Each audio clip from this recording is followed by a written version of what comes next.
அம்மாவுடைய சொற்பொழிவு 16 நாட்கள் முடிய போகிறது மனசுக்கு ரொம்ப தாபமாக இருக்குது. பெரிய ஒரு ரசத்தை கொடுத்துருக்கா 16 நாளாக. எவ்வளோ படிப்பு, எவ்வளோ ஒரு ஞானம், எவ்வளோ ஒரு அதில் ஸ்ரத்தா பக்தி இருந்தால் இப்படி ஒரு ஞானம் கிடைக்கும். இது கோட்டியில் ஒருத்தருக்கு தான் கிடைக்கும். அப்பேற்பட்ட பாக்கியம் அம்மாவுக்கு அவள் அப்பா அம்மா செஞ்ச புண்ணியம், அவள் குலயத்தோட அனுகிரகம், காஞ்சி மகாபரிவாருடைய அனுகிரகம், இங்கே நம்மளோட அழைப்பை ஏற்று அவருக்கு இந்தியாவிலேருந்து ஜெட்லாக் கூட போயிருக்காது. இருந்தாலும் இந்த டயத்தை அட்ஜஸ்ட் பண்ணிட்டு நடுப்புற ஒரு ரூபா கொட்டாயெல்லாம் விடாமல், ஒரு தூக்கமெல்லாம் பார்க்காம நிறைய விஷயங்களை சேகரித்து, பேச்சாளர்களுக்கெல்லாம் உடனே எடுத்த உடனே பேச முடியாது. அதுக்கெல்லாம் நிறைய தயார் பண்ணணும். தன்னை தயார்படுத்திட்டு உங்களையும் சந்தோஷப்படுத்தி, அம்பாளையும் சந்தோஷப்படுத்தி, பெரியவாளையும் சந்தோஷப்படுத்தி, அப்படி ஒரு பாக்கியம் நமக்கெல்லாம். கனடாவிலே முதல் தயம் 40-50 வருஷமாக இருக்கிற கோவிலில் கூட இப்படி ஒரு பக்தி சொற்பொழிவை வச்சு அது ஒரு ஆன்மீகத்தை பரப்புகிற கோவில் எதுவும் இல்லை. நம்ம கோவில் ஒன்று தான், அதை பெருமையோடு சொல்லலாம். அதான் 50 வருஷமாக இருக்கிற கோவிலில் பிஸ்னஸ் சென்டர் மாதிரி வச்சுருக்காளே தவிர இப்படி ஒரு ஆன்மீக வழியை காமிக்கணும். ஆலயம்ங்கிறது சமயத்தை வளர்க்குற இடம்ங்கிறது ஒரு இடத்துலையும் இல்லாமல், இது பெரியவா சொன்னதுனால இந்த இடத்துல இப்படி நடக்கிறதுக்கு பெரியவாளே ஒரு அம்பாள் ஸ்வரூபமாக ஒருத்தர் அனுப்பிச்சு இங்கே பண்ணியிருக்கா. அதில் கடுகளவு கூட சந்தேகம் இல்லை. சத்தியத்தை தான் நான் சொல்கிறேன். எங்களுக்கு பெரிய பாக்கியம் நீங்கள் வந்தது, மனசுக்கு ரொம்ப சந்தோஷம். ஐயா இந்த அம்மா அப்படி பேசுகிறாளேன்னு யாருக்குமே தாபம் இல்லை. என்கிட்ட இன்றைக்கி ஒரு 50-60 பேர் சொல்லிட்டேன், ஐயா அம்மாவோட சொற்பொழிவு முடிய போகிறது, மனசுக்கு ரொம்ப வருத்தமாக இருக்குது அப்படின்னு. நான் சொன்னேன், மறுபடியும் சகஸ்ர சண்டியில் ஒரு நாளைக்கு பேச போகிறா, அதை எப்படின்னு தீர்மானம் பண்ணுவோம் அப்படின்னு சொல்லியிருக்கேன். எங்களுக்கு பெரிய பாக்கியம். இப்போ அம்மா அவர்கள் நமக்கு எல்லாருக்கும் இன்றைக்கி ஒரு பக்தி சொற்பொழிவை தர இருக்கிறார்கள். அவர்களே அடியேன் நமஸ்காரத்தோடு பிரார்த்தனையோடு அவர்கள் சொற்பொழிவை தொடங்குமாறு பிரார்த்தனை பண்ணி கேட்டுக்கொள்கிறோம். நம பார்வதி பதயே. தயவு பண்ணி அடியார்களுக்கெல்லாம் ஒரு வேண்டுகோள், இந்த எங்கள் ஊர்லெல்லாம் எலெக்ஷன் மீட்டிங்க்கு போனால் பாதியிலே இருந்து போடுவான். அது மாதிரி போகக்கூடாது. இன்றைக்கி கடைசி நாள். நீங்கள் கொடுத்துருக்கிற சமர்ப்பணம் அவளுக்கெல்லாம் நம்ம அதை தனியாக பண்ண போகிறோம். கோவில் மரியாதை தனியாக பண்ண போகிறோம். 16 நாள் நமக்காக எவ்வளோ கஷ்டப்பட்டு அங்கேருந்து இந்த டிராஃபிக்கில் இந்த குழந்தைகள் அந்த அம்மாவை அழைச்சின்னு ஏன்னா இங்கேருந்து பிராம்டன் நீங்கள் போயிட்டு வர அளவுக்கு தான் தெரியும். சில நாளைக்கு 40 நிமிஷத்தில் போகலாம், சில நாளைக்கு 3 மணி நேரம் ஆகும். அதெல்லாம் பரிசிரமம் பண்ணி ஒவ்வொரு நாளும் பண்ணி கொடுத்துருக்கான்னா அம்பாக்கிட்ட எவ்வளோ பக்தி இருக்குங்கிறத இது தெரிஞ்சுக்கலாம். அப்பேற்பட்ட ஒரு அம்மையாரை நம்ம எல்லாம் கௌரவப்படுத்தணும். அதுக்கப்புறம் உங்களுக்கு ஒன்றும் கவலைப்படாங்க, எங்கள் வீட்டில் போய் சமைக்கணுமேன்னு எல்லாம் சமைச்சு தயாராக இருக்குது. அன்னதான பிரசாதம் சாயந்தரமும் இன்றைக்கி சித்ரா விஜயராஜ் அவர்களுடைய திருவிழா. அவர்களும் அபரிமிதமான ஒரு பிரசாதங்கள்லாம் தயார் பண்ணிட்டு இருக்கிறார்கள். அதனால் சாயந்தரம் கொடியிறக்கத்துக்கு நீங்கள் எல்லோரும் வரணும். இன்றைக்கி டெம்பிள் டே, நாட் பார்ட்டி டே. அதனால் எல்லோரும் சேர்ந்து அம்மாவுடைய சொற்பொழிவை கேட்டு அம்மா கௌரவிக்கிறதை பார்த்து இன்றைக்கி அம்மாவுக்கே ஒரு பெரிய சர்ப்ரைஸ் கொடுக்க போகிறோம். அந்த மாதிரி ஒரு நிறைவு விழா செய்ய போகிறோம். அதனால் நீங்கள் இருந்து அதெல்லாம் கண்கொள்ளாத காட்சியாக பார்த்து அம்மாவை நம்ம சந்தோஷப்படுத்தணும். அதுதான் என்ன தாழ்மையான வேண்டுகோள். எனக்கு நீங்கள் தட்சிண விஷயம் கொடுக்க வேண்டாம், இதை மாத்திரம் நீங்கள் செய்து கொடுக்கணும். நம பார்வதி பதயே. வாக்குண்டாம் நல்ல மனமுண்டாம் மாமலராள் நோக்குண்டாம் மேனி நுடங்காது பூக்கொண்டு துப்பார் திருமேனி தும்பிக்கையான் பாதம் தப்பாமல் சார்வார் தமக்கு. மூவிரு முகங்கள் போற்றி முகம் பொழி கருணை போற்றி ஏவரும் துதிக்க நின்ற ஈராறு தோள் போற்றி காஞ்சி மாவடி வைகும் செவ்வேள் மலரடி போற்றி அனான் சேவலும் மயிலும் போற்றி திருக்கைவேல் போற்றி போற்றி. அருள்மிகு ஆதிபராசக்தி தேவஸ்தானம் ஸ்ரீ கனகதுர்கா ஆலய பிரம்மோற்சவ விழாவை 25ஆம் ஆண்டு நிறைவு விழாவை மிகுந்த பக்தி சிரத்தையோடும் பொறுப்போடும் புனிதத்துவத்தோடும் ஏற்பாடு செய்து நடத்தி கொண்டிருக்கக்கூடிய ஆலய நிர்வாகத்தை சார்ந்த சான்றோர் பெருமக்களே, நம்முடைய அன்பிற்கும் மரியாதைக்கும் பாராட்டுதலுக்கும் வணக்கத்திற்கும் உரிய ஐயா திரு சந்திரமௌலீஸ்வரர் அவர்களே, அவர்களோடு இணைந்து இந்த ஆலய திருப்பணிகளை தினந்தோறும் செய்து கொண்டிருக்கக்கூடிய சிவாச்சாரிய பெருமக்களே, இன்றைய நிகழ்வினுடைய உபயதாரர் அவர்களே, மிக அருமையாக இந்த நிகழ்வை படம் பிடித்து உலகம் முழுவதும் இதை கொண்டு சேர்ப்பதற்காக காத்திருக்கக்கூடிய அனலை எக்ஸ்பிரஸ் நிறுவனத்தை சார்ந்த நல்ல உள்ளங்களே, இங்கே ஒலி ஒளி அமைப்பை தந்து கொண்டிருக்கக்கூடிய ஆலய நிர்வாக பெருமக்களே, இங்கே திரளாக வருகை தந்திருக்கின்ற பக்த கோடி பெருமக்களே, ஆண்டோர்களே, சான்றோர்களே, உங்கள் அத்துணை பேருக்கும் முதற்கன் என்னுடைய பணிவான வணக்கத்தை தெரிவித்துக் கொள்கிறேன். உண்மையாகவே நிறைவு நாள், மனதிற்கு மிகவும் நிறைவான நாள். ஆனாலும் எங்கள் மரியாதைக்குரிய ஐயா திரு சந்திரமௌலீஸ்வரர் அவர்கள் சொன்னதைப் போல, உங்களுக்கு எப்படி இந்த நிகழ்வு இன்றோடு நிறைவடையப் போகிறது என்கின்ற ஒரு சிறிய கவலை இருக்கிறதோ, எனக்கும் அதை போல இன்றோடு இந்த பேச்சு இந்த நிகழ்விலே நிறைவு பெறுகிறது என்கின்ற ஒரு சின்ன மனக்கவலை இருக்கிறது. ஆனாலும் ஐயா அவர்கள் சொன்னது போல இந்த ஆதி பராசக்தி ஆலயம் என்பது நம்முடைய ஊனோடும் உயிரோடும்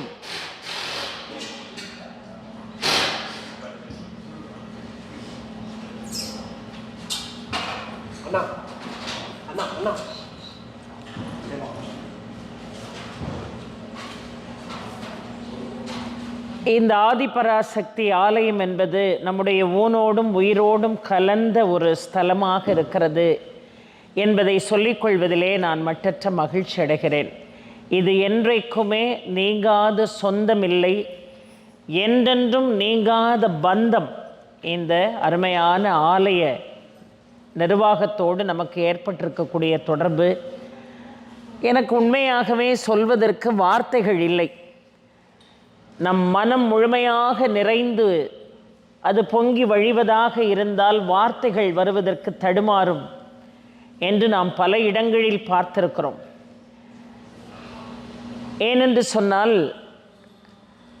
ராமனுடைய அழகை வர்ணிக்க வேண்டும் என்று நினைத்த கம்பனுக்கு வார்த்தைகளே கிடைக்கலையா?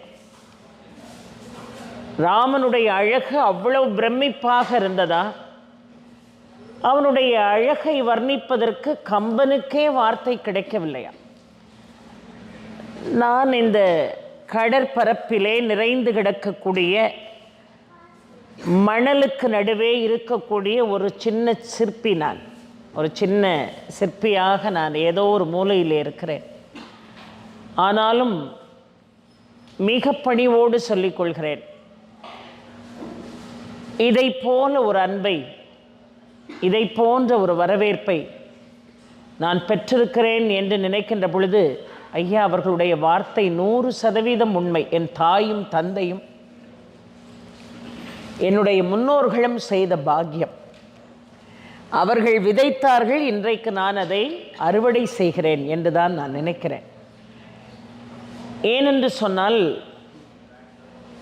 ஒரு ஆலய வளாகத்திற்குள்ளே பக்த கோடிகள் அமர்ந்து இவ்வளவு சீரோடும் சிறப்போடும் கைங்கரியம் செய்யக்கூடிய சிவாச்சாரியார்கள் உட்பட அமர்ந்து ஐயா சந்திரமௌலீஸ்வரர் அவர்கள் அதற்கு தலைமை ஏற்று நீங்கள் எல்லோரும் இந்த சொற்பொழிவை கேட்கிறீர்கள் என்று சொன்னால், இது உண்மையாகவே ஒரு மிகப்பெரிய புண்ணியம், ஒரு மிகப்பெரிய பாக்கியம், ஒரு மிகச்சிறந்த வரம். அந்த வரத்தை, பாக்கியத்தை, புண்ணியத்தை எடுத்துச் சொல்வதற்கு எனக்கு வார்த்தைகள் வரவில்லை என்று தான் சொல்ல வேண்டும். காரணம், நன்றியால் என் உள்ளம் முழுவதும் நிறைந்து போய் இருக்கிறது. ஐயா ரொம்ப அழகாக சொன்னாங்க, எத்தனையோ பேர் உங்களை கௌரவித்திருக்கலாம், ஆனாலும் எங்கள் அன்பை முழுமையாக்கி உங்களுக்கு நாங்கள் இன்றைக்கு இந்த ஆலய வளாகத்திற்குள்ளே சமர்ப்பணம் செய்ய போகிறோம் என்கின்ற வார்த்தை, இதைவிட ஒரு விருது என்பது, இதைவிட ஒரு மிகப்பெரிய ரிவார்டு, அவார்டெலாம் யாருக்குமே கிடைக்காது வாழ்க்கையில். அதற்கு நான் தலை வணங்குகிறேன். அதிலும் இங்கே வந்து இந்த சொற்பொழிவை கேட்கக்கூடிய மக்கள், அவர்களுக்கு இருக்கக்கூடிய அன்பு சாதாரணமானதில்லை. தலைவன் எவ்வழியோ அவ்வழியே தொண்டர்கள் என்று சொல்வார்கள். அதை போல இறைவனுடைய கைங்கரியத்தை செய்யக்கூடிய ஐயா சந்திரமௌலீஸ்வரர்களுடைய தலைமை எப்படியோ அப்படியே இங்கே இருக்கக்கூடிய பக்த கோடிகள் இருக்கிறீர்கள். ஒவ்வொரு நாளும் அன்போடு என்னை தேடி வந்து ஒவ்வொருவரும் ஒவ்வொரு பரிசை எனக்கு கொடுக்கின்ற பொழுது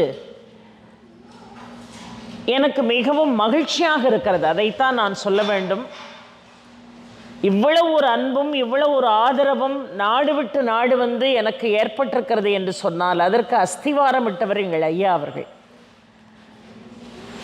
கொன்றின் மேல் இருக்கக்கூடிய தீபமாக அவர் ஏற்றி வைத்த காரணத்தினால்தான் உங்களுடைய அன்பையும் நான் பெற்றிருக்கிறேன். ஆக ஒவ்வொரு முகங்களையும் பார்க்கிறேன். நேற்றெல்லாம் அம்மா பரமேஸ்வரி அவர்களெல்லாம் கொடுத்த அந்த பரிசுக்கு ஒரு அளவே இல்லை. அந்த அன்பை எப்படி வெளிப்படுத்துவது என்று மிக அருமையாக பல பரிசு பொருட்களை கொண்டு வந்து அவர்கள் கொடுத்தார்கள். அதற்கெல்லாம் நான் என்ன கைமாறு செய்ய போகிறேன்னு எனக்கு தெரியல. என்னால் முடிந்தது எனக்கு பேச தெரியும், அவ்வளோதான். நிறைய விஷயங்களை ஆய்வு பண்ணிட்டு வந்து உங்களுக்கு சொல்லணும், நீங்கள் நிறைய விஷயங்களை கேட்கணும். அதை போல் அன்போடு பரிசு கொடுத்த ஒவ்வொருவரையும் தனித்தனியாக எனக்கு சொல்ல முடியவில்லை என்றால் கூட அத்துணை பேருக்கும் நன்றி பாராட்டி அபிராமி அன்னையினுடைய பாதத்திலே, காஞ்சி மகாபெரியவர்களுடைய பாதத்திலே, எங்கள் ஐயா சந்திரமௌலீஸ்வரருடைய பாதத்திலே அத்தனையும் நான் சமர்ப்பிக்கிறேன். என்னுடைய நன்றி உணர்வை உங்களுக்கு நான் காணிக்கையாக தருகிறேன். இன்றைக்கு இந்த நிகழ்வு நிறைவு விழா. அவர்கள் பேசுகின்ற பொழுது அழகாக சொன்னார்கள். பல ஆண்டுகளுக்கு முன்னதாக ஒரு சின்ன சூட்கேஸில் இந்த கனடா வந்து நான் சேர்ந்தேன். ஆனால் இன்றைக்கு எவ்வளவு பெரிய ஒரு ஆலயத்தினுடைய நிர்வாகம், அது மட்டுமல்ல எத்தனை பேரை அவர்கள் சம்பாதித்திருக்கிறார்கள். அதுதான் ரொம்ப முக்கியம். ஒரு மனிதன் எவ்வளவு பணம் சம்பாதிச்சாங்கிறது முக்கியமே இல்லை, எப்படி மக்களை சம்பாதித்தார் என்பது தான் முக்கியம். இன்றைக்கு அவர் கைகாட்டினால் அவருடைய ஆணைக்கு கட்டுப்படுவதற்கு நீங்கள் ஆயிரம் பேர், லட்சம் பேர் இங்கே காத்திருக்கிறீர்கள். ஆக உங்களில் ஒருவராக என்னையும் நான் இதிலே இணைத்து கொண்டிருக்கிறேன் என்று நினைக்கின்ற பொழுது மிகவும் மகிழ்ச்சி. அவர்கள் தன்னுடைய பல அனுபவங்களை இந்த மேடையில் சொன்னார்கள். ஆனால் எனக்கு ஏற்பட்ட ஒரு உணர்வை அம்பாள் முன்னால் ரொம்பவே உண்மையாக ஒரு விஷயத்தை சொல்லணும். அவர்களை பார்த்த ஆண்டிலே இருந்து என்னை பேச அழைத்தார்கள் என்பதற்காக இல்லை. போன ஆண்டு அவர்களை நான் பார்த்தேன், அதுவும் தெய்வாம்சந்தான். இங்கே அமர்ந்து பேசுவேன் என்று நான் கனவில் கூட நினைக்கவில்லை. போன ஆண்டும் என்னை பேச வைத்தார் அவர். மிக அருமையாக என்னை அடையாளம் கண்டுகொண்டு, காரணம் நான் யார் என்றே அவர்களிடம் நான் சொல்லவில்லை. ஆனால் அவர்கள் என்னை அடையாளம் கண்டுகொண்டு என்னை பேச வைத்தார்கள். இந்த ஆண்டு ஒரு நாள் 2 நாட்கள் அல்ல, ஒரு தொடர் சொற்பொழிவு 16 நாட்கள். தமிழ் பேச தெரிந்த ஒருவரை கொண்டு வந்து அமர்த்தி பேச வைப்பது என்பது ஒரு சாதாரணமான காரியம் அல்ல. நான் பேசியது பெரிய சாதனை என்று நான் சொல்ல மாட்டேன். ஆனால் என்ன அழகாக சொன்னார்கள். 50 ஆண்டுகளாக எத்தனையோ ஆலயங்களிலே இங்கே விழாக்கள் நடந்தால் கூட ஆன்மீக சொற்பொழிவை இத்தனை நாட்கள் தொடர்ந்து செய்த ஒரே ஆலயம் இந்த ஆதிபராசக்தி ஆலயம் டொரண்டோ என்று அவர்கள் சொன்னார்கள் என்று சொன்னால் அது எவ்வளவு பெரிய மகிழ்ச்சி. அந்த பாக்கியம் முதலாக எனக்கு கிடைத்திருக்கிறது. அந்த முதல் பாக்கியத்தை அம்பாளும் ஐயாவும் எனக்கு வழங்கி இருக்காங்க. அதுதான் என்னுடைய மிகவும் மகிழ்வான ஒரு நிலை. ஒன்றை நான் மிகவும் உண்மையாக சொல்ல ஆசைப்படுகிறேன். அவர்களை பார்த்த காலத்திலிருந்து, போன ஆண்டிலிருந்து அவர்களுடைய சத்தத்தை தொலைபேசியில் கேட்டால் கூட ஒரு மிகச்சிறந்த ஒரு புத்துணர்வு வருவது போல ஒரு உணர்வு. இறைவன் நமக்கு சில பேரை இப்படித்தான் அடையாளம் காட்டுகிறான். பெரியோர்களே, ரொம்ப அருமையா அம்மா பியூட்டிஷியன் அவர்கள் வந்திருக்காங்க. உங்க பேர் என்னம்மா? கீஷா. அவங்க ஒரு 4 நாளைக்கு முன்னாடி என்னை சந்திக்கும் போது சொன்னாங்க, இதெல்லாம் உள்ளத்திலிருந்து வரக்கூடிய வார்த்தை. அவங்க சொன்னாங்க, அம்மா ஐயா எங்களுக்கு இப்படி ஒரு அருமையான நிகழ்வை ஏற்பாடு செய்து எங்களை அழைத்து வந்திருக்கிறார்கள் அப்படின்னு சொன்னதோடு இல்லாமல் ஐயா எது செஞ்சாலும் அது எங்களுக்கு பாக்கியம்னு சொல்லிட்டு ஒரு வார்த்தை சொன்னாங்க. ஐயா தான் எங்களுக்கு உயிர்னு சொன்னாங்க. இதை விட என்ன வார்த்தை இருக்க முடியும்? யோசித்து பாருங்க. ஐயா தான் எங்களுக்கு உயிர்னு சொன்னாங்க. ஒரு மனிதன் இன்னொரு மனிதனை நேசிக்கக்கூடிய விதத்திலே தான் இந்த வார்த்தைகள் வந்து விழுகிறது பெரியோர்களே. அந்த வகையில் எனக்கு தோன்றியது, இனி என் வாழ்நாளில் நடக்கக்கூடிய எல்லா நிகழ்வுகளும், என்னுடைய பிள்ளைகளுடைய வாழ்நாளில் நடக்கக்கூடிய எல்லா நிகழ்வுகளுக்கும் அவர்களுடைய ஆசி எனக்கு எப்பொழுதும் தேவை என்பதை இந்த ஆலயத்திற்குள் வைத்து சொல்வதிலே நான் மட்டற்ற மகிழ்ச்சி அடைகிறேன். மிகவும் நிறைந்தவர். நீங்கள் எல்லாரும் தினமும் அவரை பார்ப்பதற்கு கொடுத்து வைத்தவர்கள். ஆனால் ஒரே ஒரு வேண்டுகோள் ஐயாவுக்கு, நான் இந்தியா போனால் கூட அவர்கள் இங்கே எவ்வளவு பிஸியாக இருக்காங்கங்கிறத நம்ம கண்ணால் பார்க்குறோம். அதனால் வாரத்தில் ஒரு முறையாவது அந்த குரலை நான் செவிமடுத்து கேட்பதற்காக தொலைபேசியில் நான் தொடர்பு கொள்கிறேன்.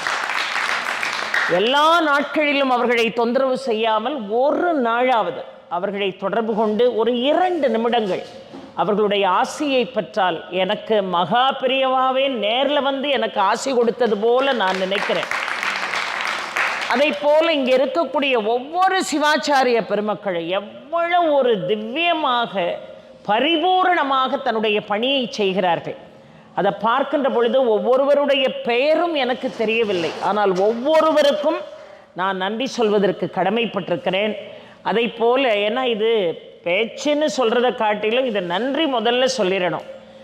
கிருபானந்த வாரியார் சுவாமிகள் சொல்வார், நன்றி சொல்ல வேண்டும் என்று நினைத்தால் உடனடியாக சொல்லிவிட வேண்டும், இல்லை என்றால் மறந்து போவோம். ஒரு நாளும் நன்றியை மறக்கவே கூடாது. அவர்களுக்கு சொல்ல வேண்டிய நன்றியை, வணக்கத்தை முதலாவதாக சொல்ல வேண்டும். அதை போல ஒவ்வொரு சிவாச்சாரியார்களுக்கும் நான் இங்கே நன்றி சொல்கிறேன். மிக அருமையாக எங்கள் ஐயா இங்கே அமர்ந்திருக்கிறார். அவர் தான் ரொம்ப அழகாக பாடி, திலகேஷன் அவங்க பேர், அவங்க தான் ரொம்ப அருமையாக அவர்களுடைய குரல் வழத்தால் அபிராமி அந்தாதி எல்லாம் பாடுவதை நான் கேட்டேன். மேலும் அவர்களுடைய பணி தொடர வேண்டும் என்று நான் அம்பாளை பிரார்த்திக்கிறேன், அவர்களை நான் பிரார்த்தனை செய்கிறேன். அதை போல ஒலி ஒளி அமைத்து தந்த அன்பர்கள், அவர்கள் அத்துணை பேருக்கும் என்னுடைய நன்றி. பொன்னாடை போர்த்தி கௌரவித்த அத்துணை பேருக்கும் நன்றி. எல்லாவற்றுக்கும் மேலாக பாராட்ட வேண்டியவர்கள் உள்வீட்டில் இருந்தாலும் பாராட்டி தான் ஆகணும். அது ஐயா ரொம்ப அழகாக அதை எடுத்து கொடுத்தாங்க. எனக்கு இதை சொல்ல மறந்திருப்பேன், இல்லைன்னா அவங்க எடுத்து கொடுக்க போய் நான் அதை ஞாபகமாக சொல்ல முடியுது. என்னுடைய 2 பிள்ளைகளுக்கும் நான் மிகவும் நன்றி சொல்ல கடமைப்பட்டிருக்கிறேன். என்னுடைய மகன் அரவிந்த், அவர் இந்த நாட்டில் தான் இருக்கார். ஆனால் இந்த நாட்டில் வந்து நான் பேசுவேன்னு அவர் கனவுல கூட நினச்சிருக்க மாட்டார். ஏன்னா கண்டிப்பாக இப்படி ஒரு நிகழ்வு நடக்கும் என்பது அவருக்கும் தெரியாது, எனக்கும் தெரியாது. ஐயா சந்திரமௌலீஸ்வரர் அவர்களுக்கு மட்டுமே தெரிந்த ஒரு அருமையான உண்மை. அவர்கள் அழைப்பிலே தான் உங்களை நான் சந்திக்கிறேன். என்னுடைய மகனுக்கே ஒரு ஆச்சரியம், 16 நாட்கள் நாடு விட்டு நாடு வந்து இந்த ஆலயத்தில் பேசுவதற்கு உங்களுக்கு இறைவன் ஒரு வாய்ப்பு கொடுத்துருக்கானம்மா ஐயா மூலமானு மிக நன்றியோடு நாங்கள் எங்கள் குடும்பத்தோடு எங்களுடைய நன்றியை அவருடைய பாதத்திலே சமர்ப்பிக்கிறோம். என்னுடைய அருமை மகன், எனக்கு ஒரு மகன்தான், ஒரே ஒரு மகன்தான் எனக்கு அருமை மகன். அவரும் கனடாவில் வந்து செட்டில் ஆயிட்டார்.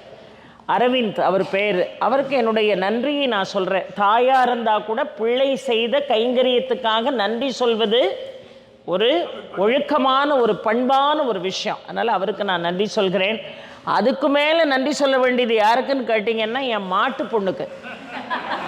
ஏன் நான் அம்மாவை கூட்டிகிட்டு வந்து அம்மாவை கவனிக்கிறது, அம்மாவுக்கு ரெக்கார்டிங்க்கு எல்லாம் ஏற்பாடு பண்ணுறது, இதெல்லாம் செய்கிறதுக்கு அவளும் ஒத்துழைக்கணும் இல்லையா? இப்போ அவள் நிறைமாத கர்ப்பிணியாக இருக்கா, செயின்ட் கேத்ரின்ஸில் இருக்காங்க. இங்கேருந்து அங்கே போகிறதுக்கு 2.5 மணி நேரம் ஆகும். அதனால் நான் இங்கே வந்து என்னுடைய சின்ன மருமகள் வீட்டில் இருக்கிறேன். அதாவது மாட்டு பொண்ணுடைய தங்கை ரம்யா இங்கே வந்திருக்கா. அவருடைய கணவனும் எனக்கு மகன் முறை தானே, அருண் பிரகாஷ்னு பேர். சன்னிதானத்தில் வச்சு நான் நினைக்கிறத சொல்லணும்னு நினைக்கிறேன். உண்மையாகவே இந்த அருணை பெற்ற தாயும் தந்தையும் பல்லாண்டு பல கோடி 100,000 ஆண்டு அவர்கள் வாழணும். ஒரு பிள்ளைன்னு பிறந்தா இப்படி பிறக்கணும் ஒரு ஆளுக்கு. 100 பிள்ளை, 15 பிள்ளை, 25 பிள்ளை, அந்த முகத்திலே அந்த அற்புதமான அந்த பணிவும் தேஜஸும் தெரியுது. அந்த பிள்ளையை வச்சுக்கிட்டு நான் இதை சொல்லக்கூடாது. ஆனால் உண்மையாகவே இப்படி ஒரு குழந்தையை வயிற்றில் சுமப்பதற்கு அவருடைய தாயும் தந்தையும் என்ன நீண்ட தவம் செய்தார்களோ போன பிறவியில் தெரியல. அப்படி ஒரு அருமையான பிள்ளை அருண், அவனுக்கு ஒரு அருமையான மனைவி ரம்யா இங்கே வந்திருக்கா. எல்லாவற்றுக்கும் மேலாக நேற்று ரொம்ப அழகாக அம்மா பரமேஸ்வரி அவர்கள் எனக்கு கொண்டு வந்து பரிசு கொடுக்கும்போது என்ன அழகாக பாருங்கள், பரிசு பேசினதுன்னா எனக்கு பரிசு கொடுத்தாங்க, நான் சந்தோஷமாக வாங்கினேன். அதில் என் பேரம்பேத்திக்கும் பரிசு இருந்தது. அதில் அவங்களுக்கும் மறக்காமல் சாக்லேட்டு, அவங்களுக்கும் மறக்காமல் சின்ன டாய்ஸு. அதாவது நாம் ஏதோ ஒரு வகையில் செய்யக்கூடிய ஒரு ஆன்மீக காரியம் ஏதோ ஒரு வகையில் புண்ணியமாக அந்த சந்ததியே தொடரும் என்பதற்கு அதை நான் உதாரணமாக நான் எடுத்துக்கொள்கிறேன். ஆக எனக்கு ஒரு பேரன் ஆத்விக்னு பேர், பேத்தி அத்விதா, 2 பேரும் இங்கே வந்திருக்காங்க. 3ஆவதும் அம்பாளுடைய அனுகிரகத்தால் ஒரு வரவு வெகு விரைவில் வர இருக்கிறது, உங்கள் ஆசையோடு வர இருக்கிறது. எனவே அதற்கும் நான் இறைவனுக்கு மனமார்ந்த என்னுடைய நன்றியை சொல்லி, யாரையாவது நன்றி சொல்ல நான் விட்டிருந்தா தயவுசெய்து என்னை மன்னிக்கணும். எல்லாருக்கும் நான் மனமாற என்னுடைய நன்றியை நான் காணிக்கையாக்குகிறேன். இங்கே இருக்கக்கூடிய சிவாச்சாரியார்கள் மேலே எனக்கு ஒரு பெரிய ஒரு பாசம், ஒரு பெரிய அன்பு. அதுக்கு என்ன காரணம்னு கேட்டிங்கன்னா, நானும் எத்தனையோ உலகம் பூரா எத்தனையோ ஆலயங்களில் போய் பேசியிருக்கேன். ஆனால் வேலையெல்லாம் முடித்த பிறகும் கூட ஆர்வமாக வந்து அமர்ந்து சொற்பொழிவை கேட்க வேண்டும் என்று நினைக்கக்கூடிய சிவாச்சாரியார்கள் இந்த டொரண்டோ ஆதிபராசக்தி ஆலய சிவாச்சாரியார்கள். எனக்கு ரொம்ப அது ஒரு பெரிய ஆச்சரியம். அவ்வளவு பேரும் அவ்வளவு அமைதியாக அவரவர்களுடைய ஆசனத்தில் அமர்ந்து இந்த சொற்பொழிவை கேட்கிறீர்கள் என்று சொன்னால் இது வாழ்நாளினுடைய பாக்கியம் என்று நான் நினைக்கிறேன். வாழ்நாளில் எத்தனை ஜென்மத்தில் சேர்த்த புண்ணியத்தை நான் இங்கே வந்து பெற்றேன் என்று எனக்கு தெரியவில்லை. அத்துணை பேருக்கும் என்னுடைய நன்றியை காணிக்கையாக்கி, இன்றைக்கு ரொம்ப அழகாக 16வது நாள் ரொம்ப ஐயா ரொம்ப அழகாக சொன்னாங்க. 16 நாட்கள் நான் ஏன் முடிவு செய்தேன், அவளை சோடசி என்று நாம் அழைக்கிறோம். அதனால் 16 நாட்கள் இந்த சொற்பொழிவு நடைபெற வேண்டும் என்று இதை நான் ஏற்பாடு செய்திருக்கேன். யோசித்து பாருங்கள், ஒன்றை ஏற்பாடு செய்வது என்பது, ஒருத்தரை அழைத்து வருவது என்பது, ஏற்பாடுகளை செய்வது என்பது சாதாரணமான காரியம் அல்ல. அத்தனை சிரமங்களையும் இத்தனை சிவாச்சாரியார்களும் தலையில் ஏற்றுக்கொண்டு என்னை அழைத்து வந்திருக்கிறார்கள். மீண்டும் மீண்டும் அத்துணை பேருடைய பாதார விந்தங்களையும் வணங்கி, இன்றைக்கு நிறைவு நாள், அம்பாளை பற்றி சிந்திக்க வேண்டும் என்று என் மனம் சொன்னது. அதனால் சக்தி பீடங்களிலே மிகவும் சக்தி வாய்ந்த பீடமாக விளங்கக்கூடிய, அதிலும் இந்த சங்கர மடத்திற்கு தொடர்புள்ள ஒரு அற்புதமான ஸ்தலம் காஞ்சி காமாட்சியை பற்றி நாம் நிறைவு நாளில் சிந்தித்தால் நமக்கு நிறைவாக இருக்கும் என்று நான் நம்புகிறேன். ஏனென்று சொன்னால், பூலோகத்தில் என்னென்ன வாழ்க்கையில் பெற வேண்டும் என்று நீங்கள் நினைக்கிறீர்களோ அத்தனையும் கைமேல் தரக்கூடியவளாக காஞ்சியில் வீற்றிருந்து அருள்பாலிக்கக்கூடிய காமாட்சி அம்மன் நமக்கு தருகிறாள். இந்த 16 நாட்களும் உங்களுக்கு நிறைய ஆலயங்களை நான் எடுத்து சொல்லியிருக்கேன். மிக விசேஷமான சிக்கல் சிங்காரவேலன் ஆலயத்தை சொன்னேன், எண்குடியை சொன்னேன், 8 குடியை சொன்னேன். இந்த 3ஐயும் மறந்துடக்கூடாது. அதை மாதிரி மாங்காடு காமாட்சியை நான் சொன்னேன். இன்றைக்கி காஞ்சி காமாட்சியை பற்றி சொல்கிறேன். இந்த மாங்காடு காமாட்சி தான் ரொம்ப பிரதானமானவள். அவள் தான் ஆதி காமாட்சி என்று அழைக்கப்படுகிறாள். அதனுடைய வரலாற்றையெல்லாம் உங்களுக்கு நான் ஏற்கனவே சொல்லிவிட்டேன். அம்பாள் இந்த பூலோகத்திற்கு வருகிறாள். இறைவனே அவளை இந்த பூலோகத்திற்கு அனுப்புகிறார். கண்களை பொத்திய காரணத்தினால் இந்த உலகமே இருண்டு போனது. அதற்கு பிராயச்சித்தம் தேட வேண்டும் என்று அம்பாளை அனுப்பி அவள் மாங்காட்டிலே வந்து தவம் செய்து பாப விமோச்சனம் பெற்ற பிறகும் கூட காஞ்சி வந்து என்னை வழிபாடு செய், காஞ்சிமா நகரிலே வந்து என்னை தவம் செய் என்று சொல்லி அந்த காஞ்சிபுரத்திற்கு அம்பாள் வருகை தந்து கம்பா நதியிலே இருக்கக்கூடிய கரையில் இருக்கக்கூடிய ஒரு மாமரத்தினுடைய அடியிலே அமர்ந்து அம்பாள் என்ன செய்தார், சாதாரணமாக தவம் செய்யல, ஒற்றை காலிலே நின்று தவம் செய்தார். ஒற்றை காலிலே கடுமையான தவம் செய்தாள். சிவனுக்கு எப்பொழுதுமே திருவிளையாடல்கள் ரொம்ப பிடிக்கும். அதனால் அம்பாளிடமே தன்னுடைய திருவிளையாடலை காட்ட வேண்டும் என்று நினைத்த சிவன் என்ன செய்தார், கம்பா நதிக்கரையிலே அவள் மிக கொடூரமான ஒரு தவத்தை செய்து கொண்டிருக்கிறாள். என் சோதனைக்கு பிறகும் இந்த தவம் தொடருமா என்று சிவன் நினைத்தான். அதனால என்ன பண்ணா, அந்த கம்பா நதியில் வெள்ளம் பெருக்கெடுத்து ஓடும்படியாக செய்தான். வெள்ளம் பிரவாகம் எடுத்து ஓடியது. இப்போ அம்பாள் சிவனை வழிபாடு செய்தாள். எப்படி வழிபாடு செய்தாள்? அந்த கம்பா நதிக்கரையில் இருந்த மணலால் ஒரு லிங்கத்தை செய்தாள். அதனால தான் அது பிருத்திவி ஸ்தலம் என்று அழைக்கப்படுகிறது. பஞ்சபூதங்களில் மண்ணுக்குரிய ஸ்தலம் என்று அது அழைக்கப்படுகிறது. காஞ்சிபுரம் மண்ணால் ஒரு அருமையான ஒரு சிவனை, ஒரு லிங்கத்தை செய்தாள். ஆனால் கம்பா நதிக்கரையில் சிவனுடைய திருவிளையாடலால் வெள்ளம் பிரவாகம் எடுத்து ஓடுகிறது. மண் லிங்கம் என்ன ஆகும்? கரைந்து போகும். அதனால் கரைந்து போயிடக்கூடாதுங்கிறதுக்காக ஓடோடி வந்து அதை அப்படியே கட்டி தழுவினாளாம். அதனால் அந்த சிவனுக்கு என்ன பேர்? தழுவ குழைந்தநாதர் என்று அவருக்கு பேர். அம்பாள் தழுவின உடனே சிவன் அப்படியே குழைந்து போனாராம். இப்போ என் பேத்தி ஓடி வந்து இந்த சொற்பொழிவு ஆரம்பிக்கிறதுக்கு முன்னாடி என்னை ஆற தழுவினாடே, அப்போ கோடான கோடி ரூபா கையில் கொடுத்த மாதிரி இருந்தது. அது ஒரு மகிழ்ச்சி நம்ம எல்லாருக்கும். அதை போல அம்பாள் தழுவியவுடன் அப்படியே அன்பிலே குழைந்து போனானான் சிவன். அதனால தழுவிய நாதர் என்று, குழைய தழுவிய நாதர் என்று அவருக்கு அருமையான ஒரு பெயர்.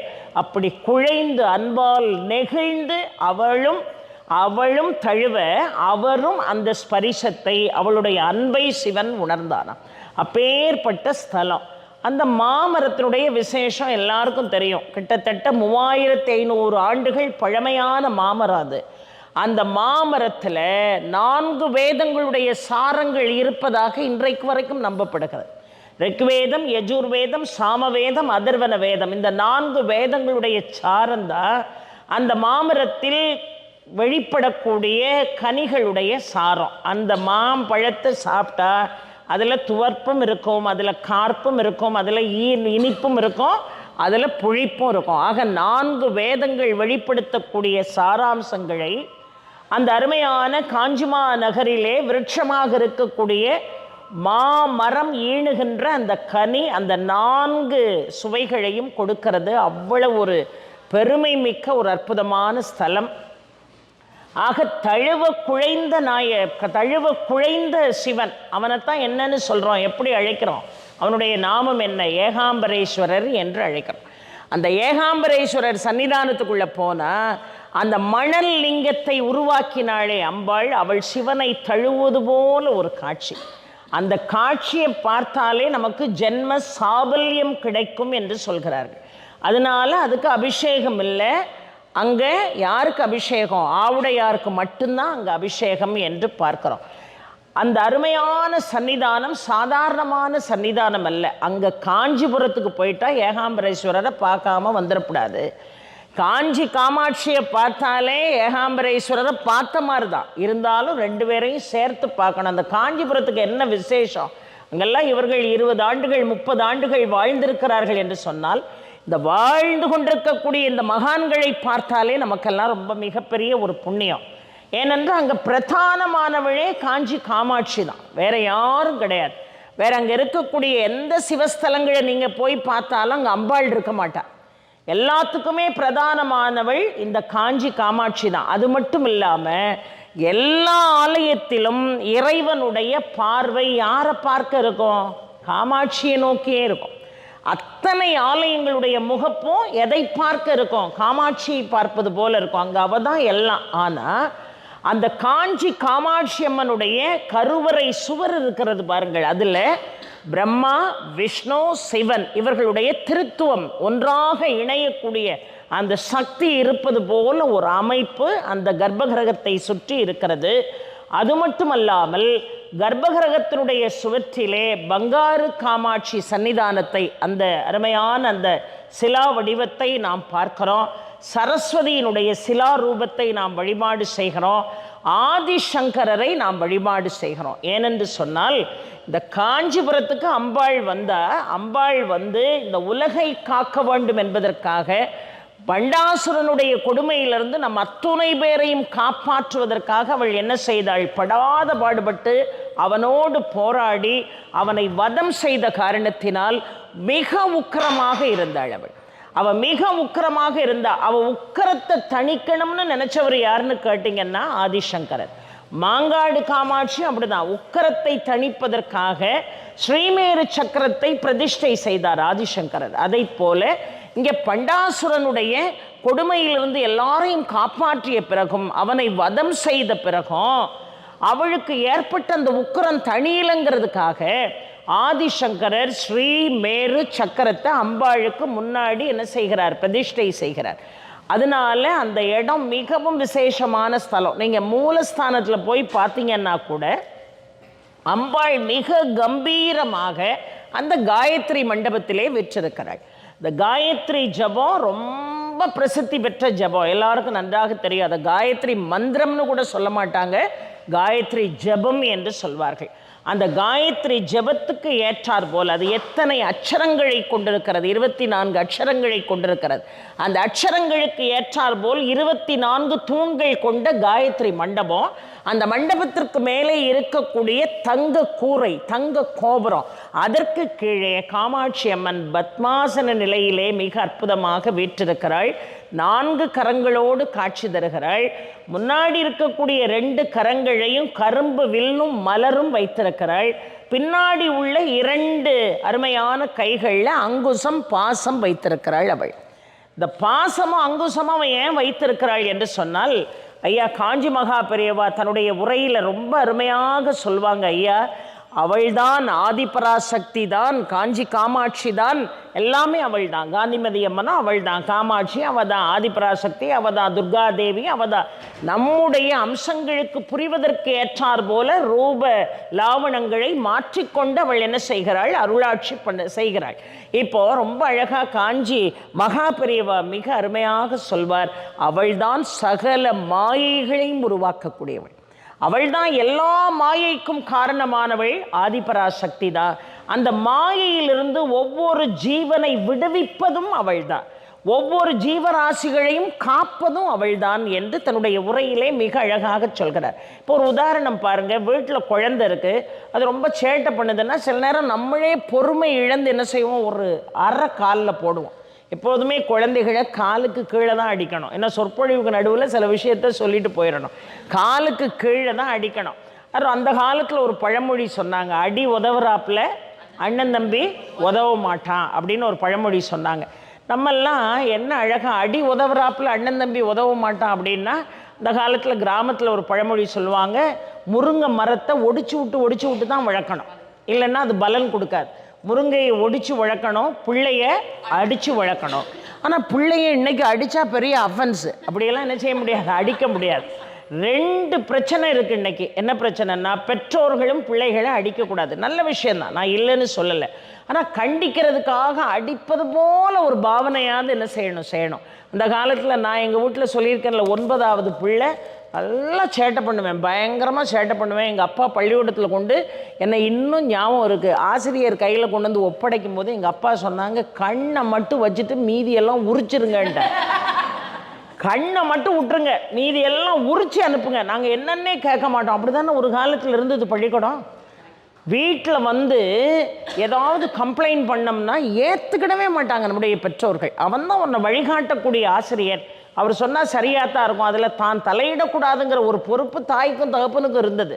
ஆனால் இன்றைக்கி அப்படி இல்லை. ஒரு சின்ன ஒரு அடி கையில் விழுந்துட்டுனா அதுக்குன்னு ஒரு காரை போட்டுட்டு மெனக்கெட்டு பள்ளிக்கூடத்துக்கு போய் கேஸை ஃபைல் பண்ணிடுவோம். ஆமாம் அப்படின்னு ஆசிரியர்கள் மேலே நம்ம என்ன செய்கிறோம், பயமுறுத்துகிறோம். இப்போ அந்த பிள்ளைகளை முழுமையாக கண்டிக்கக்கூடிய தைரியத்தை அவர்கள் இழந்து போனார்கள். வீட்லையும் பிள்ளைகள் இப்போ தெளிவாக இருக்குது, அடிக்கிறியா அடி, எங்கே சொல்லணுமோ அங்கே சொல்கிறேன் அப்படிங்கிறது இப்போ பிள்ளைங்க.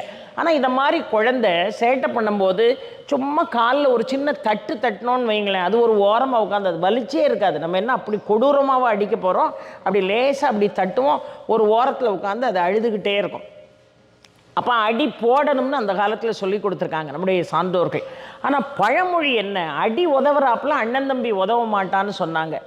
அண்ணனும் உதவ மாட்டான், தம்பியும் உதவ மாட்டான், அதனால் 4 அறை போடுன்னு அதுக்கு அர்த்தம் இல்லை. இறைவனுடைய திருவடி உதவுவது போல நமக்கு அண்ணனும் உதவ மாட்டான், தம்பியும் உதவ மாட்டான் தான் அந்த பழமொழிக்கு பேர். இப்போ குழந்தைய நம்ம பட்டு போல் இருக்குது, அது ரோஜாப்பூ போல் இருக்குது, அது காலில் அப்படி அடித்த உடனே அது ஒரு ஓரமாக உட்காந்து வலிச்சே இருக்காது. ஆனால் ஓரமாக உட்காந்து கண்ணீரே வந்திருக்காது, பல மணி நேரம் அழுதுகிட்டே இருக்கும். அதுக்கு பேர் அழுதல் இல்லை, அதுக்கு பேர் கரைதல்.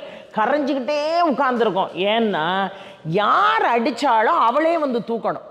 இப்போ தகப்பனார் போய் தூக்கினா போகாது, வீட்டில் மூத்த குழந்தை ஒன்று இருந்தால் வா வான்னு கூப்பிட்டா போகாது. யார் அடித்தாளோ அவள் தானே அடித்தா, அவளே வந்து தான் தூக்கணும்னு அந்த குழந்தை நினைக்கும். ரொம்ப அழகாக மகா பெரியவர் சொல்கிறார், நீ வந்து என்னதான் உன்னை அடித்தாலும், நீ எவ்வளோதான் தப்பு பண்ணி உன்னை கண்டித்தாலும், நீ வந்து வேற யாராவது உனக்கு ஆறுதல் கொடுக்கணும்னு நினச்சா அந்த ஆறுதலை நீ ஏற்றுக்கிட்டது இல்லை.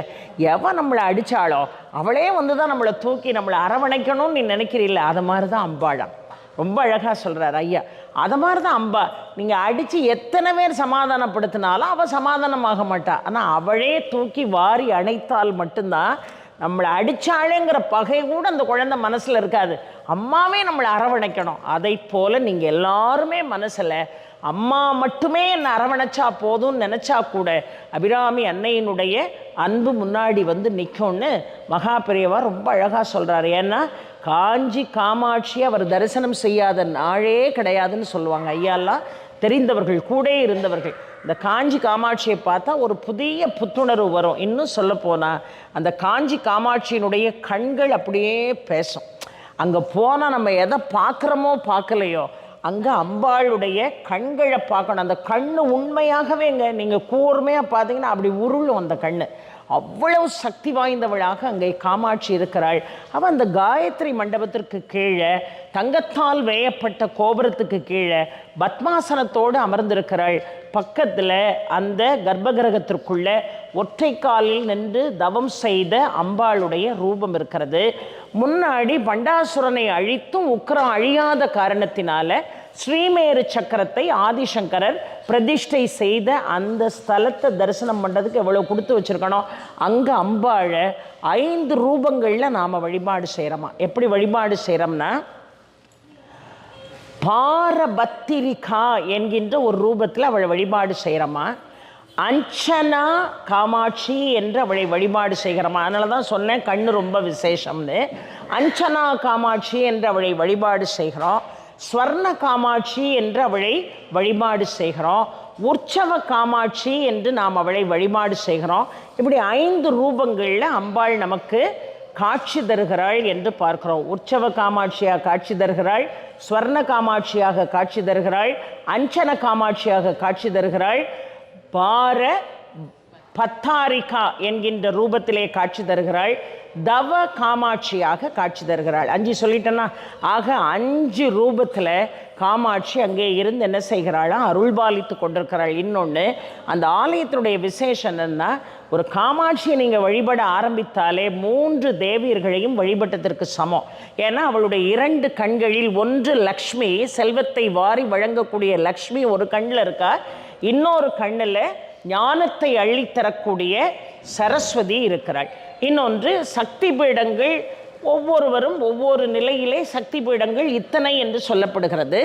ஆனால் பிரதான சக்தி பீடங்கள் என்று 51 சக்தி பீடங்களிலே இது ஒரு சக்தி பீடமாக இருக்கிறது.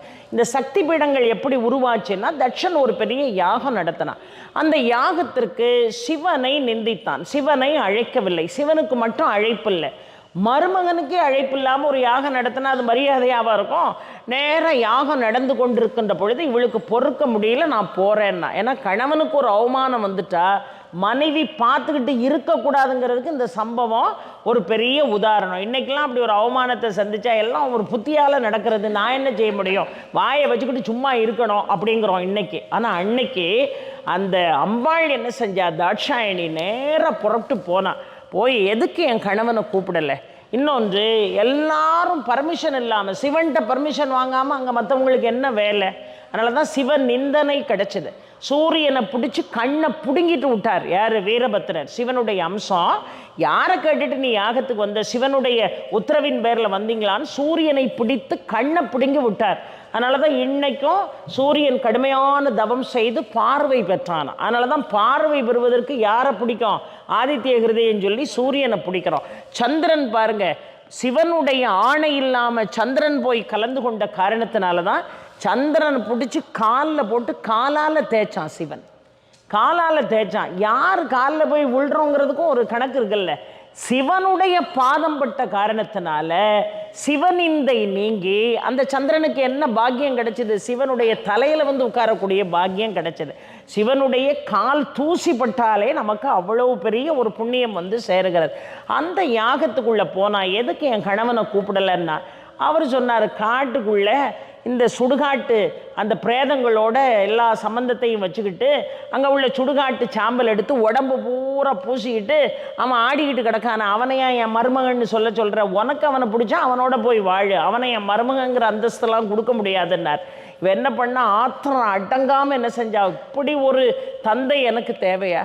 நான் உன் வயிற்றில் தட்சன் வயிற்றில் தோன்றினதுனால தானே எனக்கு தாட்சாயினி, நீயும் வேண்டாம், உன் நாமமும் எனக்கு வேண்டான்னு நேராக போய் அக்னி குண்டத்திற்குள்ளே விழுந்து தன்னுடைய உயிரை மாய்த்து கொண்டாள் அம்பாள். இப்போ போன ஆளை காணும். ஏற்கனவே போக வேண்டான்னு சொன்னார் சிவன், அதை மீறி வந்தா புருஷனுக்காக. இப்போ நேராக வந்து பார்த்தா அம்பாள் சடலமாக கிடந்தாள். அவளை தூக்கி தோளில் வச்சுக்கிட்டு தான் சிவன் ஆடிய நடனம் ஊர்த்துவ நடனம்னு பேர். அவளை கொடூரமான நடனம் ஆடின. அவனால் பார்வதியினுடைய பிரிவை தாங்க முடியல. அப்படியே ஆடுறான் அண்ட சராசரங்கள் அத்தனையும் அலற ஆரம்பித்தது. கடல் வற்ற ஆரம்பித்தது. மலைகள் தன்னால் உருக ஆரம்பித்தது. உயிரினங்கள் எல்லாம் அழிய ஆரம்பித்தது. ஏன்னா ரொம்ப கொடுமையான நடனம் ஊர்த்துவ நடனம். அந்த ஊர்த்துவ நடனத்தை ஆடுகிறான். பார்த்தான் பெருமாள், பார்த்தாரு, ஐயையோ இதே நிலைமை நீடிச்சுதுன்னா அவன் காக்கிற கடவுள் இல்லையா, அதை எப்படியாவது தடுத்து நிறுத்தணும். நான் நேற்றே சொன்னேன், அவர் உக்கிரமாக இருக்கும்போது சிவன் வந்து நரசிம்மருடைய உக்கிரமத்தை தணிக்க முற்பட்டார். இங்கே இப்போ சிவன் உக்கிரமாக இருக்கிறான், இதை எப்படி நிறுத்துறதுன்னு பார்த்து தன்னுடைய சக்கராயுதத்தை அனுப்பி அம்பாளுடைய பூத உடம்பை பல பாகங்களாக பல இடங்களிலே விழும்படியாக செய்தார். அதோடு தான் அவருடைய உக்கிரம் என்ன செஞ்சது, சிவனுடைய உக்கிரம் அடங்கியது. அப்படி போய் விழுந்த இடங்களில் ஒரு இடம் தான் இந்த காமாட்சியினுடைய ஆலயம். இங்கே வந்து அம்பாளுடைய ஒரு உடற்பாகம் தெரிச்சு விழுந்தது. இங்கே தெரிச்சு விழுந்த உடற்பாகம் எதுன்னு கேட்டால் அம்பாளுடைய நாபிக்கமலம். நம்ம தாய் வயிற்றுக்குள்ளே குழந்தைய வச்சுருக்கா, எங்கேருந்து உணவு போகுது? அதுக்கு தொப்புள் கொடியிலேருந்து தான் உணவு போகுது. எல்லா உணவையுமே ஃபில்டர் பண்ணி நீட்டாக எதை கொடுக்கணும் எதை கொடுக்கக்கூடாதுன்னு தாய் முடிவு பண்ணி அதுக்கு ஒரு உபகரணமாக இந்த உறுப்பில் இருப்பது எது? நம்முடைய நாபி கமலம், நம்முடைய தொப்புள். அந்த தொப்புள் விழுந்த இடம்தான் காமாட்சியினுடைய ஆலயம். இந்த காமாட்சி ஆலயமே தொப்புள் விழுந்த இடம்தான். எப்படி குழந்தைக்கு தொப்புள் கொடி வாயிலாக அவள் உணவு கொடுக்கின்றாளோ அதை போல இந்த உலகத்தில் உள்ள அத்தனை ஜீவராசிகளுக்கும் பசி இல்லாமல் உணவு கொடுக்கக்கூடிய ஸ்தலம் எது? காஞ்சி காமாட்சியினுடைய ஸ்தலம். சாதாரணமான ஸ்தலம் இல்லை. இந்தியா போனால் அவளை ஒரு தடவையாவது போய் நீங்கள் பார்த்துட்டு வந்துடணும். நீங்கள் அவளை பார்க்குறீங்களோ இல்லையோ, அவள் பார்வை என்ன செய்யணும்? உங்கள் மேலே பழணும். அப்படி ஒரு நாபி கமலம் விழுந்த ஒரு அற்புதமான ஒரு இடமாக இந்த காமாட்சியினுடைய ஸ்தலம் இருக்கிறது. அதனால தான் எல்லா உயிர்களையும் காக்கக்கூடியவளாக அவள் இருக்கிறாளாம். அதனால அந்த ஸ்தலத்தில் நவகிரக வழிபாடு என்பது இல்லை. ஏன்னா அம்பாளுடைய பாதங்களில் தான் அத்தனை நவகிரகங்களும் அப்படியே அவள் பாதங்களை வணங்கி கொண்டு இருக்கின்ற காரணத்தினால நவகிரக தோஷம் நீங்கணுமா, நேராக போய் வழிபட வேண்டிய ஸ்தலம் காஞ்சி காமாட்சியினுடைய பாத கமலங்களை போய் பத்மாசனத்தில் உட்கார்ந்துருக்காள அந்த காட்சியை பார்த்துட்டு வந்தா நவகிரகங்கள் உங்களுக்கு கெடுதல் செய்ய போவதில்லை என்று மிக தெளிவாக சொல்லப்படுகிறது. கல்வி வேண்டும்னாலும் அங்கே தான் போனோம், அது மாதிரி செல்வம் வேண்டுமானாலும் அங்கே தான் போனோம், பராக்கிரமம் வேண்டுமானாலும் அங்கே தான் போனோம். 3 தேவியருடைய அம்சமாக காமாட்சி அங்கே காட்சி தருகிறாள் என்று நம்ம பார்க்குறோம். அந்த காமாட்சி அம்மனை விட்டு நீங்கள் வெளியே வந்தீங்கன்னா, அதாவது அம்பாளுடைய மூலஸ்தானத்திலிருந்து நீங்கள் வெளியே வந்தீங்கன்னு சொன்னால் துர்வாச முனிவருக்கு அங்கே சன்னிதானம் இருக்கிறது. துர்வாசருக்கு அங்கே எப்படி சன்னிதானம் வந்ததுன்னு சொன்னால் அவர் இதே மாதிரி தான். எல்லா முனிவர்களும் கோபப்பட்டாங்கன்னு வைங்களேன், அவர்களுடைய தவ வலிமை குறையும். ஆனால் துர்வாசருக்கு என்ன புகழ்னு கேட்டிங்கன்னா, அவர் யாரை பார்த்து கோபப்படுறாரோ இவருக்கு தவ வலிமை கூடிடும். துஷ்யந்தனை மறந்து போகணும்னு சகுந்தலைக்கு சாபம் போட்டார். வரம் கூடிட்டு பலம் கூடிட்டு. யார் யாருக்கெல்லாம் அவர் சாபம் போடுறாரோ, இந்திரனுக்கு சாபம் போட்டார், பலம் இவருக்கு கூடும், இந்திரனுக்கு கூடாது. எல்லாரும் சாபம் கொடுத்தா பலம் குறையும், துர்வாசர் சாபம் கொடுத்தா அவருக்கு பலம் கூடும். ஆனால் ஒரே ஒரு ஆளுகிட்ட மட்டும் மாட்டிக்கிட்டார் துர்வாசர். யாருக்கிட்டன்னு கேட்டிங்கன்னா சரஸ்வதியிடம் சிக்கி கொண்டார். சரஸ்வதி சொன்னா, நீ ஒரு துறவி, நீ ஞானம் பெற்றவன், மற்றவர்களுக்கு ஞானத்தை புகட்டணும், உனக்கு இவ்வளோ கோபம் வந்துச்சுன்னா அந்த ஞானம் எப்படி உனக்கு கை கொடுக்கும்? அப்போ என்ன பொருள்? பேச்சாளர்கள்லாம் கோபத்தை குறைக்கணும். அப்போ தான் ஊருக்கு என்ன செய்யலாம்? உபதேசம் பண்ணலாம். நான் மேடையில் பேசும்போது ஒரு மாதிரியும் வீட்டில் ஒரு மாதிரியும் இருந்தேன்னா என் பேச்சு நாக்குக்கு வன்மை வருமா, வாக்குக்கு வன்மை வருமா? வராதில்ல. அதனால தான் ரொம்ப அழகாக சொன்னாங்க, மேடை ஏறி பேசும்போது ஆறு போல பேச்சு, கீழே இறங்கி போன போது சொன்னதெல்லாம் போச்சுங்கிற மாதிரி இருக்கக்கூடாது. எப்போவுமே சொல்கிறதில்ல ஒரு 80% வாழ்க்கையில் என்ன செய்யணும், நம்ம பின்பற்றணும். இவர் ரொம்ப கோவப்பட்டோன்னு பொறுத்து பார்த்தா சரஸ்வதி, உனக்கு இனிமேல் காதும் கேட்காது, உன்னால் பேசவும் முடியாதுன்ட்டா. உன்னால் பேச முடிஞ்சாத்தானே நீ சாபம் போடுவேன். உனக்கு யாராவது சொல்கிறது உனக்கு காதில் விழுந்தாத்தானே உன் வாய் திறக்கும். ஆனால் ரெண்டும் உனக்கு கிடையாதுன்னு சாபம் போட்டாளாம். அந்த சாபத்தை நீக்குவதற்கு, சரஸ்வதி துர்வாசருக்கு கொடுத்த சாபத்தை நீக்குவதற்கு இந்த காஞ்சி மாநகரில் காஞ்சி காமாட்சியினுடைய பாதங்களை இறுக பிடித்து மிக அருமையாக பல ஸ்லோகங்களை பாடினார். கிட்டத்தட்ட துர்வாசர் 2000 ஸ்லோகங்கள் பாடியிருக்கிறார். அதனால் ரொம்ப சக்தி வாய்ந்த திரிபுர சுந்தரியினுடைய மகாமந்திர ஸ்லோகங்களை 2000 ஸ்லோகங்கள் பாடினார். பாடி தன்னுடைய சாபம் நீக்க பெற்றார். அவர் மட்டும் இல்லை, பரசுராமர் இந்த காஞ்சி காமாட்சி அம்மனுடைய ஆலயத்தில் மிக அருமையாக 1000 ஸ்லோகங்களுக்கு மேலே பாடியிருக்காரு. தௌமி ஆச்சாரியா இதே காமாட்சி அம்மனுடைய ஆலயத்திற்கு வருகை தந்து மிக அருமையாக 1500 ஸ்லோகங்கள் பாடியிருக்காரு. ஆதிசங்கரர், ஸ்ரீ ஆதிசங்கரர் இந்த ஸ்ரீசக்கர பீடத்தை அமைத்துவிட்டு மிக அருமையாக அந்த காஞ்சி காமாட்சி மேலே 500 ஸ்லோகங்கள் பாடியிருக்காருன்னு சொன்னால் சாதாரணமான ஸ்தலம் இல்லை. இன்னொன்று சொல்கிறேன், மிக பழமையான மிக புராதனமான ஆலயம். எப்படின்னு கேட்டிங்கன்னா, சங்ககாலத்திற்கு முன்னதாகவே தோன்றிய ஆலயம். அப்போ சங்ககாலத்துக்கு முன்னாடி இந்த காஞ்சி காமாட்சியை சுற்றி கிட்டத்தட்ட 1008 சிவனாலயங்கள் இருந்துதான், 108 திவ்ய தேசங்கள் இருந்துதான். அப்போமே சங்ககாலத்துக்கு முன்னாடியே அவ்வளோ ஒரு சக்தியை உள்வாங்கி வைத்திருக்கக்கூடியவள் காமாட்சியாக. அந்த சரௌண்டிங்ஸில் இருக்கக்கூடிய எந்த ஆலயத்துடைய சக்தியை நீங்கள் பெறணும்னாலும் அத்தனை பார்வையும் காமாட்சி மேலே விடுறதுனால நீங்கள் காமாட்சி ஒருத்தியை பார்த்தாலே போதும், உங்களுடைய துன்பமெல்லாம் என்ன செய்யும், நீங்கி போகும். அவ்வளோ பழமையான ஆலயம். இன்னும் சொல்லப்போனால் திருக்கல்வனூரிலே வராகமூர்த்தியாக இருந்த பெருமாள் அந்த ஆலயம் சிதலமடைந்த உடனே அவரை கொண்டு எங்கே வச்சுட்டாங்க, காஞ்சி காமாட்சி அம்மன் ஆலயத்துக்குள்ளே அந்த வராகமூர்த்தி இருக்கார். அவரை போய் வழிபாடு செய்தாலும் நம்முடைய துன்பங்கள் எல்லாம் நீங்கும். அங்கே வராகமூர்த்திக்கு ஒரு மிகப்பெரிய சன்னிதானம் இருக்கிறது.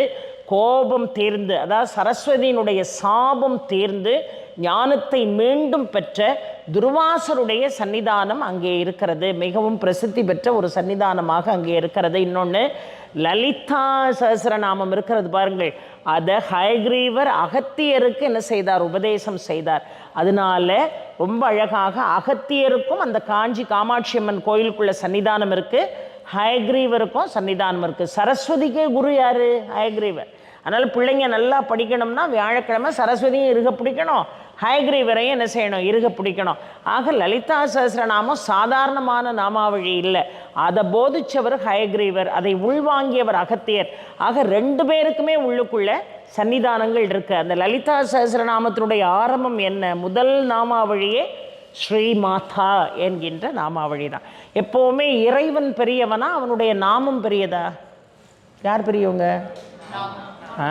இங்கே தெளிவாக இருக்காங்களே எல்லாரும். இறைவன் பெரியவனா அவன் நாமம் பெரியதான்னா நாமந்தான் பெரியது, இறைவன் 2வது தான். அதனால தான் ஓங்கி உலகிழந்த உத்தமன் பேர் பாடி என்று ஆண்டாள் பாடினா. பேரை சொல்லு, நாமத்தை சொல்லு. இந்த காஞ்சியில் இருக்கிறவளை இந்த அபிராமி என்னைய துர்கான்னு அழ, அவளை அபிராமின்னு கூப்பிடு, அவளை லலிதாம்பிகைன்னு கூப்பிடு, அவளை ராஜராஜேஸ்வரின்னு கூப்பிடு, ஸ்ரீ மகாதேவின்னு கூப்பிடு, ஸ்ரீ திரிபுர சுந்தரின்னு கூப்பிடு, அவளுடைய பல நாமங்களை நீ சொல்லு. ஏன்னா நாமியை காட்டிலும், நாமினா இறைவன், நாமம்னா அவனை புகழ்ந்து பாடக்கூடிய அவனுடைய சொல்லு, அதைத்தான் நீ சொல்லணும். ஒன்றும் இல்லை. இப்போ இந்த மேடைக்கு நான் வந்தேன், உள்ளே நுழைஞ்ச உடனே இன்றைக்கி ஒரு அருமையான அசிரீரி அம்மா அந்த உட்காந்துருக்காங்க பாருங்கள், ஒரு ப்ளூ சாரீ கட்டிட்டு. அந்த அம்மா சொன்னாங்க, இந்த உட்காந்துருக்கீங்களா அம்மா, அம்மா உங்கள் பேர் என்னம்மா? சுந்தர லக்ஷ்மி. அவங்க உள்ளே நுழைஞ்ச உடனே என்னை பார்த்துட்டு சொன்னாங்க, அம்மா அம்பாளே வந்த மாதிரி அம்மா ரொம்ப வடிவாக இன்றைக்கி வந்திருக்காங்க. நல்ல அழகான தமிழில் அம்மா ரொம்ப வடிவாக இன்றைக்கி வந்திருக்காங்கண்ணா. எனக்கு அப்படியே கண்ணீரே வந்துருச்சு. எனக்கு அவ்வளோ ஒரு உள்ளன்போடு மிக அருமையாக அவர்கள் எல்லாம் சொல்கிறார்கள். அதையெல்லாம் கேட்கின்ற பொழுது ரொம்ப மகிழ்ச்சியாக இருக்கிறது. அதை போல அம்பாள் அங்கே அவ்வளவு அழகு பொருந்தியவளாக இருக்கிறாள். அம்பாளை வழிபாடு செய்தால் என்ன கிடைக்குமா, நமக்கு அழகு வந்துருமா. அதனால் நீ 1000 சஹஸ்ரநாமம் 1000 நாமாக்களை உனக்கு சொல்ல முடியாட்டா கூட அந்த காஞ்சி காமாட்சி அழைக்கக்கூடிய ஸ்ரீமாதாங்கிற ஒரு நாமத்தை தினமும் சொல்லு. நீ என்ன வேலை செஞ்சாலும் சொல்லு, நீ நடந்தாலும் சொல்லு, போனாலும் சொல்லு, சமைச்சாலும் சொல்லு, இருந்தாலும் சொல்லு, எப்போவுமே ஸ்ரீமாதா ஸ்ரீமாதான்னு அவளுடைய நாமத்தை சொல்லு. ஏன்னா நாமத்துக்கு தான் மகிமை அதிகம். ஒன்றும் இல்லை, வடிவாக வந்திருக்காங்கன்னாங்க. இதுவே நான் அங்கேருந்து வரும்போது தலையில் ஒரு 10 கட்டி தங்கத்தையும் இந்த மார்புக்கு நேராக ஒரு 20 கட்டி தங்கத்தையும் தொங்க விட்டேன்னு வைங்களேன், எல்லாம் அப்படியே ஏன் முன்னுக்கு ஒன்றும் சொல்லாமல் இந்த அம்மாவுக்கு ஏன் இவ்வளோ பேராச்சை, தலையில் இவ்வளோ 10 கட்டியை தொங்க விட்டுக்கிட்டு தங்க கட்டியை தொங்க விட்டுக்கிட்டு இந்த மார்புக்கு நேராக இந்த மாலை மாதிரி ஒரு 20 கட்டியை தொங்க விட்டுட்டு வந்திருக்கேன்னு சொல்லுவீங்களா? அதுக்கு மரியாதை உண்டா? இல்லை. யார் போட்டாலுமே மரியாதை இல்லை, நான் இல்லை. ஆனால் அதே தங்கத்தை அடித்து ஆபரணமாக்கி கழுத்தில் போட்டு வந்தா, ஆஹா அம்மா இந்த வளையல் எங்கே செஞ்சுருப்பாங்க அப்படின்னு ஒரு நிமிஷம் யோசிப்போமா, யோசிக்க மாட்டோமா? நேற்று கூட அம்மா இந்த வளையலை கொடுத்தாங்க. அம்மா உங்கள் பேர் என்னம்மா? வசந்தி. பாருங்கள், வசந்தி அம்மா கொடுத்தது. ஏதோ உடனே நீங்கள் கொடுத்த சேலைக்கெல்லாம் சட்டை தைச்சு கட்டிட்டு வர முடியாட்டா கூட சரி, அவங்க கொடுத்த ஒரு பொருளை போட்டுட்டு வந்தால் அவங்களுக்கு எவ்வளோ மகிழ்ச்சியாக இருக்குமா. கொண்டு போய் வீட்டில் கொண்டு போய் ஒரு மூலையில் வைக்கிறதுக்கு அதை கொடுத்துருக்காங்க. அதை போட்டுட்டு வந்தாக அந்த ஆலயத்துக்குள்ளே அம்மா இதை கையில் போட்டு வந்திருக்காங்களே, எவ்வளோ மகிழ்ச்சியாக இருந்தேன். அன்றைக்கி நீங்கள் போட்ட மாலையை கழுத்தில் போட்டு வந்தேன், எவ்வளோ மகிழ்ச்சி. எனக்கும் மகிழ்ச்சி, அதை கொடுத்தவங்களுக்கும் மகிழ்ச்சி. ஐயா கொடுத்த பட்டு புடவையை ரொம்ப அருமையாக வீட்டில் போய் முதல்ல போட்டுட்டு ஐயா ரொம்ப ஆசீர்வதிச்சாங்க. வெகு விரைவில் என்னுடைய சின்ன மகனுக்கும், அதனால தான் சொன்னேன், என் மருமகளுடைய கணவன் அருண் பிரகாஷுக்கும் ரம்யாவுக்கும் சீக்கிரம் அந்த புத்திர பிராப்தி கிடைக்கணும்னு ஐயா ஆசீர்வாதம் பண்ண காரணத்தினால நான் சென்டிமெண்ட்டாக ஐயா மனசார கொடுத்து அந்த சாரியை தச்சு அவளை முதல்ல கட்ட சொல்லியிருக்கேன். அதாவது வழக்கமாக பெண்கள் சாரிக்கெலாம் ரொம்ப ஆசைப்படுவாங்கன்னு என்ன அந்த லிஸ்ட்டில் சேர்த்துடக்கூடாது. நான் என்ன அழகாக அதை நீ கட்டிட்டு வாம்மா, ஐயாவுடைய ஸ்பரிசத்தால் உனக்கு கொடுத்த சேலை, எனக்கு கொடுத்த சேலை, அதை நீ கட்டிட்டு வா, உனக்கு நிறைவாக ரொம்ப அழகாக சொன்னாங்க ஐயா. அடுத்த ஆண்டு வரும்போது நீனும் உன் கணவரும் குழந்தையோடு தாம்மா இங்கே வருவீங்க அப்படின்னு சொன்னார் பாருங்க. அதுக்காகவே ரொம்ப ஆசீர்வாதமாக அந்த சாரியை நம்ம கொடுத்தோம். ஆக ரொம்ப வடிவாக வந்திருக்காங்க அப்படின்னு சொல்லும்போது நமக்கு மகிழ்ச்சியாக இருக்குது. ஆனால் அதுவே தங்க கட்டியை போட்டுட்டு வந்தோம்னா யாரும் இங்கே மதிக்க போகிறதில்ல. ஏன் இந்த அம்மாவுக்கு இவ்வளோ பேராசன்? அப்போது நாமத்துக்கு மரியாதைங்கிறது எதனாலன்னு கேட்டிங்கன்னா, அதே தங்கத்தை ஆபரணமாக அடித்து போட்டுட்டு வந்தோம்னா அது அழகு. அதே தங்கத்தை கட்டியாக காதில் இதிலெல்லாம் தொங்க விட்டுட்டு வந்துட்டோம்னா அது பார்க்க அவலட்சணமாக இருக்கும். ஆனால் அதுக்காக இங்கே இறைவனை சொல்லும்போது இறைவன் பெரியவன் அல்ல என்று பொருள் அல்ல.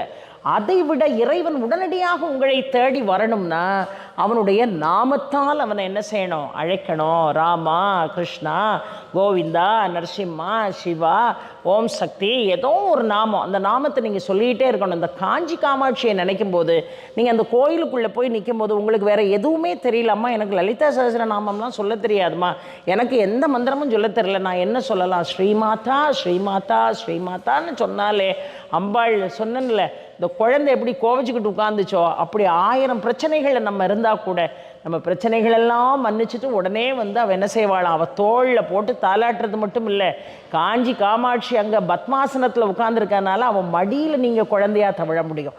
அப்படி ஒரு அற்புதமான ஒரு சன்னிதானமாக அந்த சன்னிதானம் இருக்கிறது. 1000 அற்புதங்கள் நிறைந்த ஒரு இடம். குழந்தை பாக்கியம் வேணும்னு நினைக்கிறவங்க அங்கே 2 ஸ்தம்பம் இருக்குது. ஒன்று பண்டாசுரனை அழித்து விட்டு வெற்றி வாகை சூடிய விஜயஸ்தம்பமும் அந்த கோயிலுக்குள்ளே தான் இருக்குது. சந்தான ஸ்தம்பமும் அந்த கோயிலுக்குள்ளே தான் இருக்குது. அம்பாளை பார்த்துட்டு அந்த சந்தான ஸ்தம்பத்தில் போய் நீங்கள் வேண்டுதல் செய்தால் நிச்சயமாக குழந்தை பாக்கியம் என்பது உங்களுக்கு கண்டிப்பாக கிடைக்கும். ஏனென்று சொன்னால் அது சாதாரணமான விஷயம் இல்லை. நான் ஏற்கனவே சொன்னேன், அவள் பயங்கர கோபத்தில் நேராக போய் நீ என் வீட்டுக்காரனை கூப்பிடலை, அதனால உன் நாமமே எனக்கு தேவையில்லை, இந்த தாட்சாயணிங்கிற நாமமே முதல்ல அழியணும், யாரும் இனிமேல் என்ன தாட்சாயணின்னு கூப்பிடப்படாதுன்னு நேராக போய் விழுந்தா. நேராக சக்கராயுதத்தை அனுப்பி ஊர்த்துவ தாண்டவத்தினுடைய கொடூரத்தை பெருமாள் என்ன செய்தார்? நிறுத்தினார். பழையபடி அவள் மிக அற்புதமாக ஒரு பிறவி எடுத்து அம்பாள் என்ன செய்தார், இமயராஜனுக்கு மகளாக வந்து பர்வதராஜனுடைய மகளாக அவள் வந்து தோன்றினாள் என்று பார்க்கிறோம். அப்பேற்பட்டவள் அந்த ஆலயத்திலிருந்து அருள் பாலிக்கிறார். சாதாரணமாக அருள் பாலிக்கலம்மா, எவ்வளோ விசேஷமான ஒரு ஸ்தலம் என்பதற்கு இதை போல ஆயிரம் விஷயங்களை நாம் சொல்லிக்கிட்டே போகலாம். குழந்தை பாக்கியம் வேணும்னாலும் நீங்கள் நேராக அந்த சந்தான ஸ்தம்பத்தில் போய் நின்று வழிபாடு செய்யணும். வாழ்க்கையில் வெற்றி வேணுமா, விஜயஸ்தம்பத்தின் முன்னாடி போய் நின்று நீங்கள் என்ன செய்யணும், வழிபாடு செய்யணும். இன்னொன்று, அங்கே போன உடனே யாரை மறந்தாலும் மறக்காட்டாலும் யாரை மனசார நினைக்கணும், ஆதிசங்கரரை மனசார நினைக்கணும். இன்னொன்று, மிக அருமையாக அந்த ஸ்தலத்தில் ஒரு விஷயம் நடந்தது.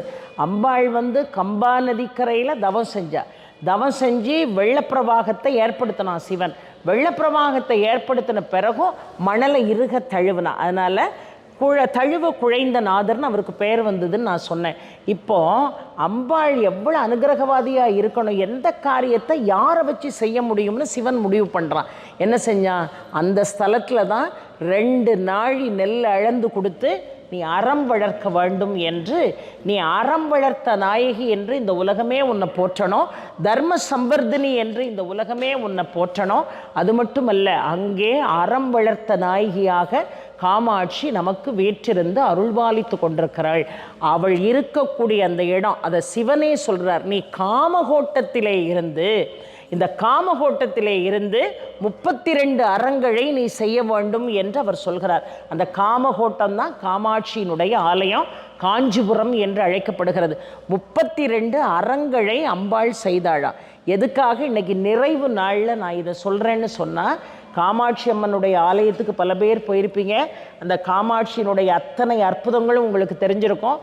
அவள் நித்திய விஸ்வரூபிணியாக அங்கே இருக்கிறார். இப்போ விஸ்வரூப தரிசனத்தை எப்போமா தான் கோயிலில் பார்க்க முடியும். ஆனால் பத்மாசனத்திலே காயத்ரி மண்டபத்திற்கு கீழே அமர்ந்து நமக்கு காட்சி தரக்கூடியவள் நித்திய விஸ்வஸ்வரூபிணியாக இருக்கிறாளாம். தினமும் அவளுடைய விஸ்வரூபத்தை நம்ம பார்க்கலாமா. இன்னொன்று, காஞ்சிபுரத்துக்கு போனால் ஒரு விஷயத்தை, காமாட்சி அம்மன் ஆலயத்துக்கு போனால் ஒரு விஷயத்தை மறந்துடாதீங்க, ஏகாம்பரேஸ்வரரை பார்க்கணுன்னு நான் சொல்லிட்டேன். இன்னொரு விஷயம், காயத்ரி மண்டபத்திலிருந்து வெளியே வரும்போது அங்கே அன்னபூரணிக்குன்னு ஒரு ஸ்தலம் இருக்குது. அந்த அன்னபூரணி ஸ்தலத்தில் விஷத்வாரம் என்கின்ற துவாரம், அப்படி துவாரம் இருக்கும்.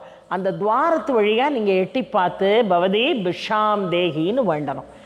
ஒரு விஷயம் சொல்லியிருக்கேன், காஞ்சிபுரம் போனால் ஸ்ரீமாதாவை மறந்துடக்கூடாதுன்னு சொல்லியிருக்கேன். அந்த நாமத்தை மறந்துடக்கூடாது, ஏகாம்பரேஸ்வரரை வழிபாடு செய்ய மறந்துடக்கூடாது, கோபம் தணிகிறதுக்கு துர்வாசர் சன்னிதானத்தை மறந்துடக்கூடாது.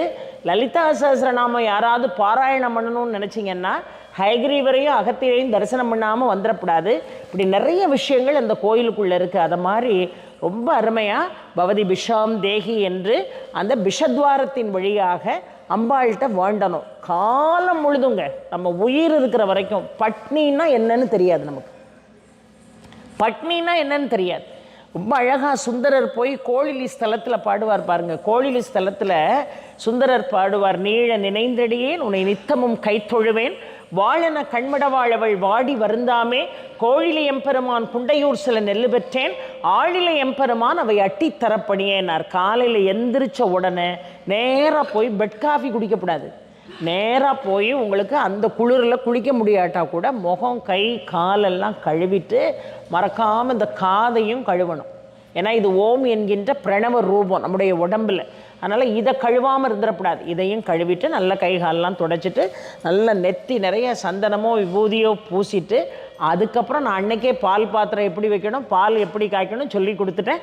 நேராக அதுக்கப்புறம் தான் நீங்கள் என்ன செய்யணும், போய் பால் பாத்திரத்தை அடுப்பில் வச்சு சுவாமியினுடைய நாமம் எது உங்களுக்கு தெரியுதோ, சிவாய நம்ம சொல்லலாம், கோவிந்தா சொல்லலாம், நாராயண சொல்லலாம். நாள் முழுதும் சந்தோஷமாக நாளும் பொழுதும் போகணும்னா கேசவாங்கிற நாமத்தை சொல்லுங்கள். கேசவான்னு சொல்லிவிட்டு அடுப்பு பற்ற வைங்க.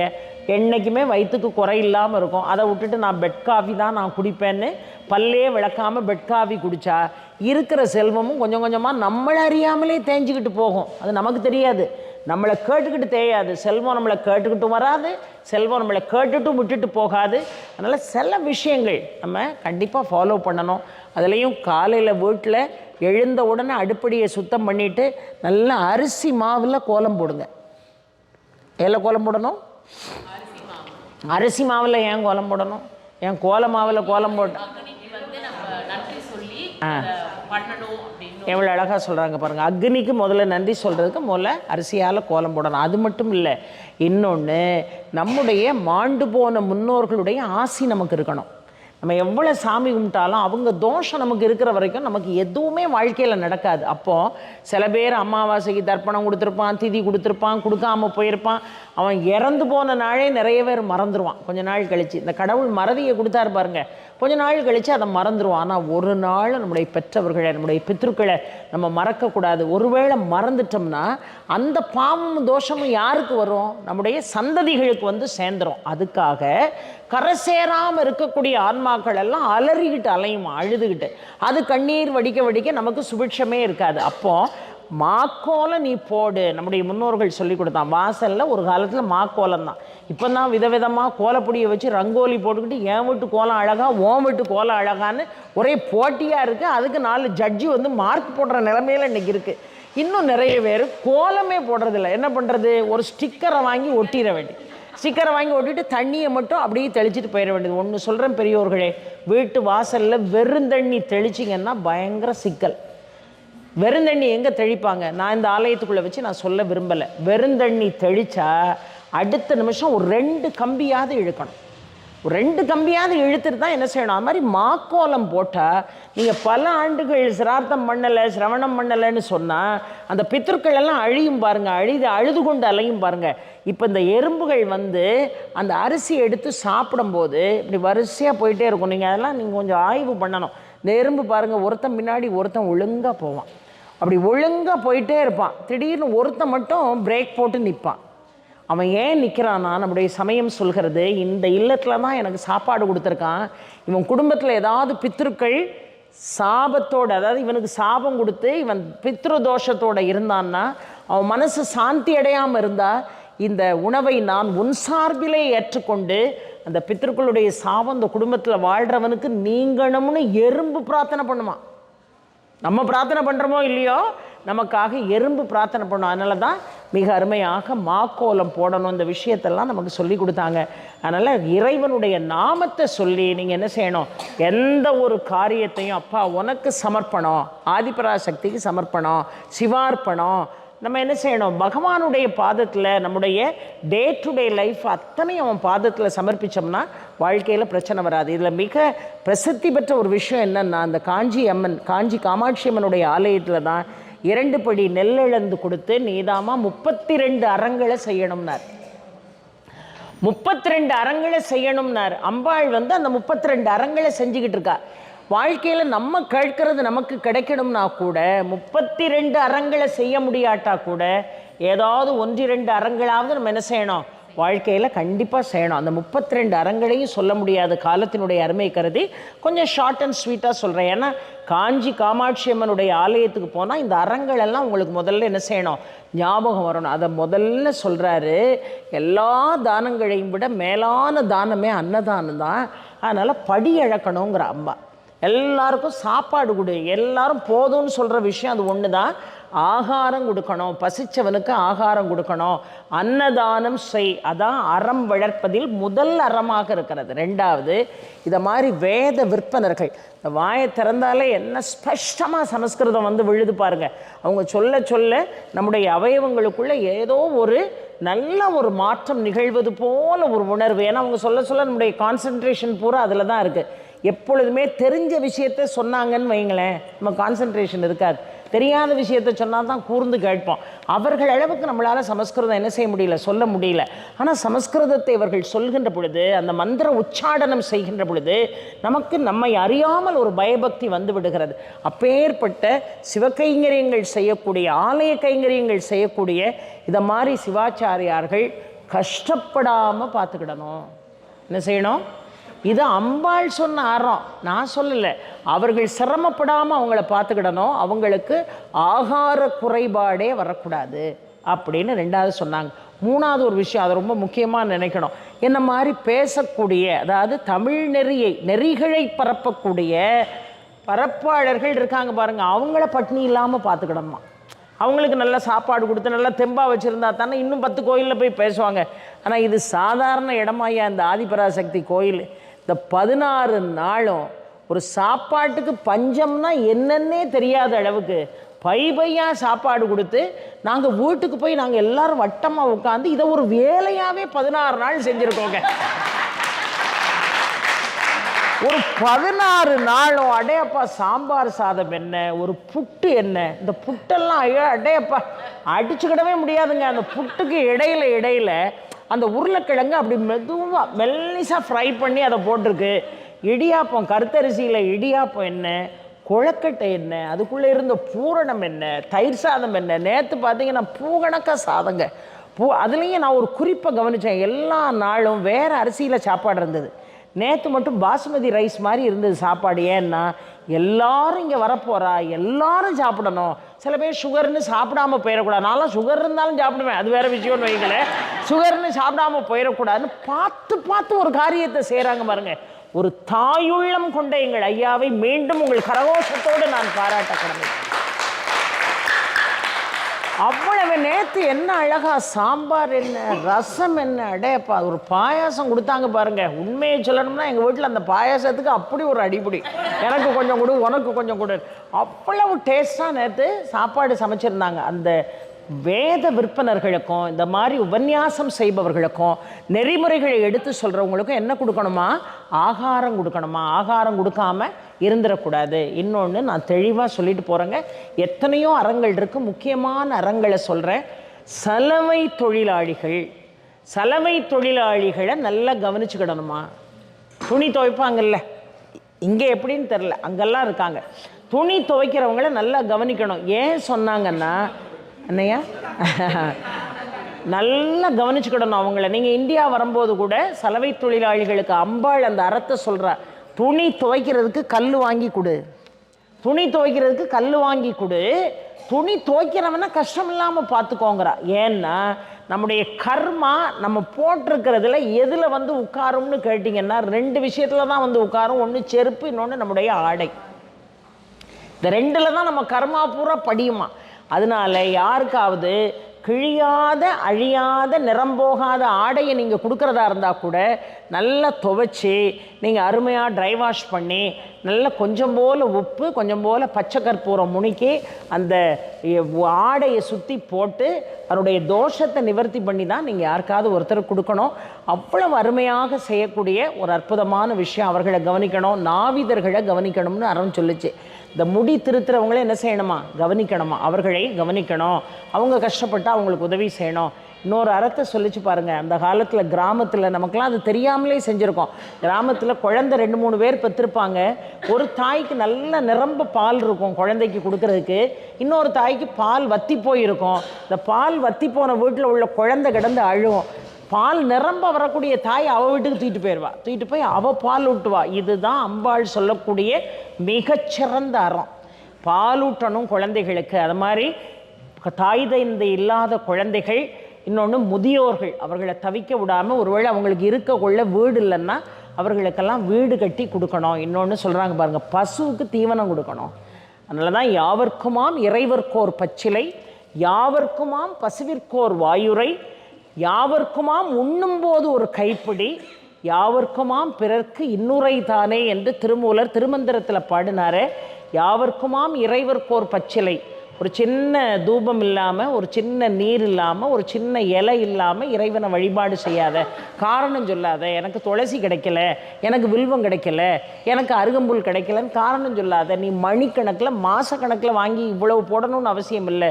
ஒரு அருகை போட்டாலே விநாயகர் வருவார், ஒரு வில்வத்தை போட்டாலே சிவன் வருவான், ஒரு துளசியை போட்டாலே பெருமாள் என்ன செஞ்சிருவார், ஓடி வந்துடுவார். இன்னும் சொல்லிட்டு போகிறேன், லக்ஷ்மியை வில்வம் கொண்டு அர்ச்சித்தால் உங்கள் துன்பமெல்லாம் நீங்கி போயிடும், உங்கள் கடனெல்லாம் நீங்கி போயிடும், உங்கள் செல்வமெல்லாம் உங்களை தேடி வலிய வரும். அப்படி யாவர்க்குமாம் இறைவர்க்கோர் பச்சிலை, யாவர்க்குமாம் பசுவிற்கோர் வாயுரை என்று சொன்னார்கள். பசுவுக்கு ஆகாரம் கொடுக்கறது இந்த 32 அறங்களில் ஒரு அறமாக சொல்கிறாள். புல்லு கொடுக்கலாம், புண்ணாக்கு கொடுக்கலாம். இன்னொன்று சொன்னால் பாருங்கள், அதில் இந்த பசுமாடு இப்போ நமக்கு வந்து உடம்பில் ஒரு ஊரல் எடுக்குன்னு வைங்க. இப்போல்லாம் ஒரு கை கணக்காக ஒரு பிளாஸ்டிக்கில் ஒன்று கண்டுபிடிச்சி வந்திருக்கு, அதில் கை மாதிரி இருக்கும். அதை வச்சு நம்மளை நாமே என்ன செய்வோம், நம்முடைய ஊரலை வந்து தீர்த்துக்கிடுவோம். இந்த பசுமாட்டுக்கு சொல்ல தெரியுமா, அதுக்கு வாய் இருக்கா சொல்கிறதுக்கு? அதனால அது உடம்பை போய் உரசுறதுக்காக அதுக்கு கம்பை ஊனி வைக்கணும்னு சொல்லி கொடுத்தா அம்பாள். அது மட்டும் இல்லை, பசுமாடு இருக்கிற இடத்துல கொண்டு போய் என்ன செய்யணும், எருதுகளை வாங்கி நம்ம என்ன செய்யணும், உள்ளே விடணும். அந்த 2 பேருடைய கலப்பில் மேலும் மேலும் இனவிருத்தி ஏற்படுத்தணும். இப்படி பல விஷயங்கள் அறங்களில் சொல்லி கொடுக்குற. சாப்பாடு போடு, ஏழைக்கு ஆகாரம் கொடு. நல்லா கவனிங்க, ஒரே ஒரு விஷயத்த, நீ இன்னார் கேட்டான் கொடுக்க, அம்மா எனக்கு உதவி பண்ணுங்கம்மான்னு கேட்டால் கொடுக்க. ஆனால் சில பேர் முகத்தை பார்த்தாலே உனக்கு தெரியும் அவன் ரொம்ப சங்கடத்தில் இருக்கான். ஸோ அவனுக்கு நீ என்ன செய்யணும், கேட்காமலே அவன் முகம் பார்த்து நீ அவனுக்கு அனுகிரகம் செய்யணும்னு இதை மாதிரி 32 அறங்களை மருத்துவ உதவி செய்யணுங்கிற. எளிமையாக கஷ்டப்படுறவங்களுக்கு பேர்கால உதவி செய்யுங்கள், உங்கள் துன்பமெல்லாம் நீங்கி போகும்னு சொல்கிறா. இப்படி 32 அறங்களை மிக அற்புதமாக அம்பாள் சொல்லி நமக்கு வழிகாட்டுகிறாள் என்று சொன்னால் மிகவும் உன்னதமான சன்னிதானமாக விளங்கக்கூடிய அந்த காஞ்சி காமாட்சியை போய் தரிசனம் பண்ணுங்க, ஏகாம்பரேஸ்வரரை போய் தரிசனம் பண்ணுங்க. அதனால தான் அபிராமி அந்தாதியை பாடி அபிராமி பட்டர் தனம் தரும், கல்வி தரும், ஒரு நாளும் தளர்வறியா மனம் தரும், தெய்வ வடிவும் தரும், நெஞ்சில் வஞ்சமில்லா இனம் தரும், நல்லன எல்லாம் தரும் அன்பர் என்பவர்க்கே கனம் தரும் பூங்குழலாள் அபிராமி கடைக்கண்களே. நல்லா கவனிக்கணும், 32 அறங்களை அம்பாள் செய்தா. 32ஐயும் ஒன்றால் செய்ய முடியலன்னா பரவாயில்ல, எதையாவது ஒன்றை பிடிச்சிக்கிட்டு ஒரு விவசாயிக்கு, ஒரு மன்னிக்கணும், நாவிதர்களுக்கு ஏதாவது உதவி செய்ய, இல்லைன்னா பசுமாட்டுக்கு என்ன செய்ய, சாப்பாடு கொடு, இன்னொன்று வந்த ஏழைக்கு சாப்பாடு கொடு, ஒருத்தன் முகம் பார்த்து அவன் துன்பத்தை நீக்கு, பால் இல்லாத குழந்தைக்கு பால் விட்டு, மருத்துவ உதவி செய்ய, பேறுகாலம் பார்த்து விடு. இதெல்லாம் பெரிய புண்ணியம்னு 32 அறங்களை சொன்னாலே அவளை முன்னிறுத்தி அபிராமி பற்ற பாடினார். தனம் தரும், கல்வி தரும், ஒரு நாளும் தளர்வறியா மனம் தரும், தெய்வ வடிவும் தரும்னார். இந்த மாதிரி மனுஷால தான் நம்ம தெய்வ ரூபத்தில் பார்க்குறோம். மனுஷ ரூபத்தில் தான் யார் வருவா, சுவாமி வருவா. தெய்வ வடிவும் தரும், நெஞ்சில் வஞ்சமில்லா இனம் தரும். அதான் ரொம்ப முக்கியம்.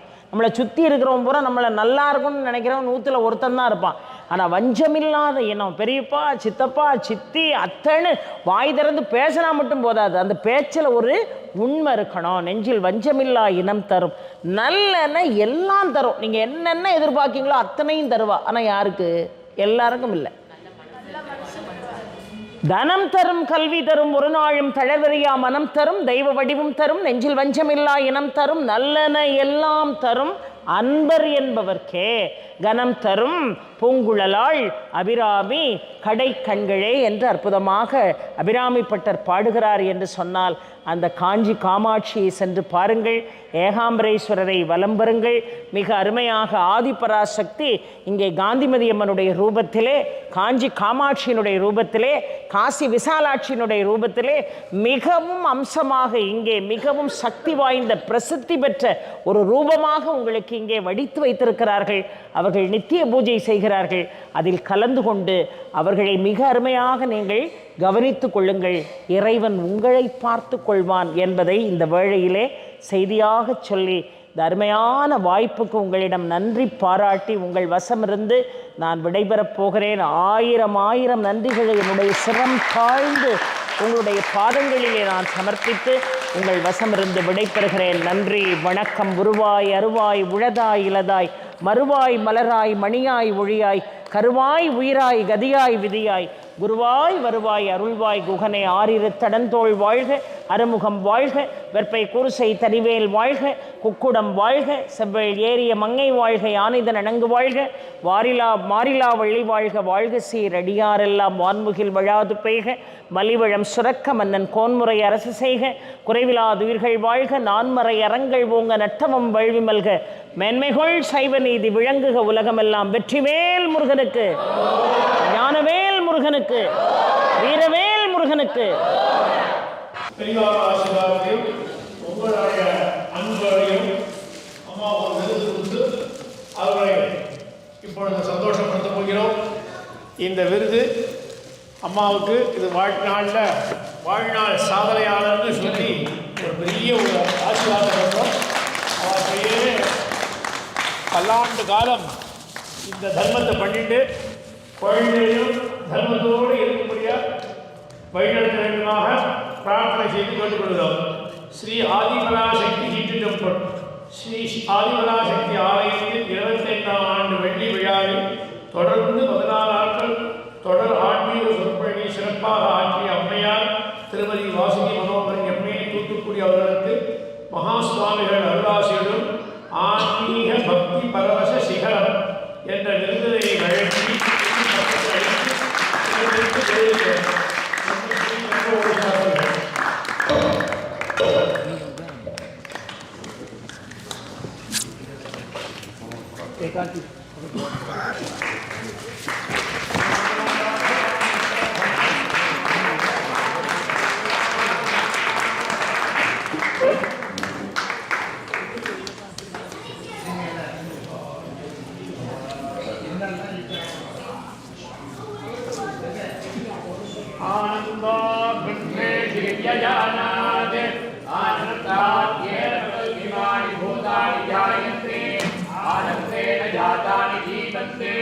आनंदं प्रियंकवि संति संतीनि शैशाभार्गवीवारुणे विद्या परमेभ्यो प्रतिष्ठिता य एवं वेद प्रतिष्ठते अन्नमानन्नादो भवति महान् भवति प्रजया पशुभिर्ब्रह्मवर्चसेन महान् कीर्त्या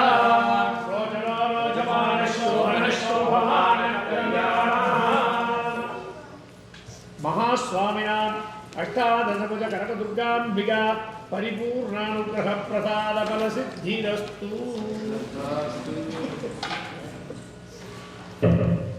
मंजू मंजमा अरे सुनो எல்லாரும் வாங்க அதிகமாக மஞ்சமா வைக்கிறோம் அப்படியே முக்கியமாக ஒரு பேர் கூப்பிடுங்க உங்கள் நம்பர் நீங்கள் தான் சேர்ந்து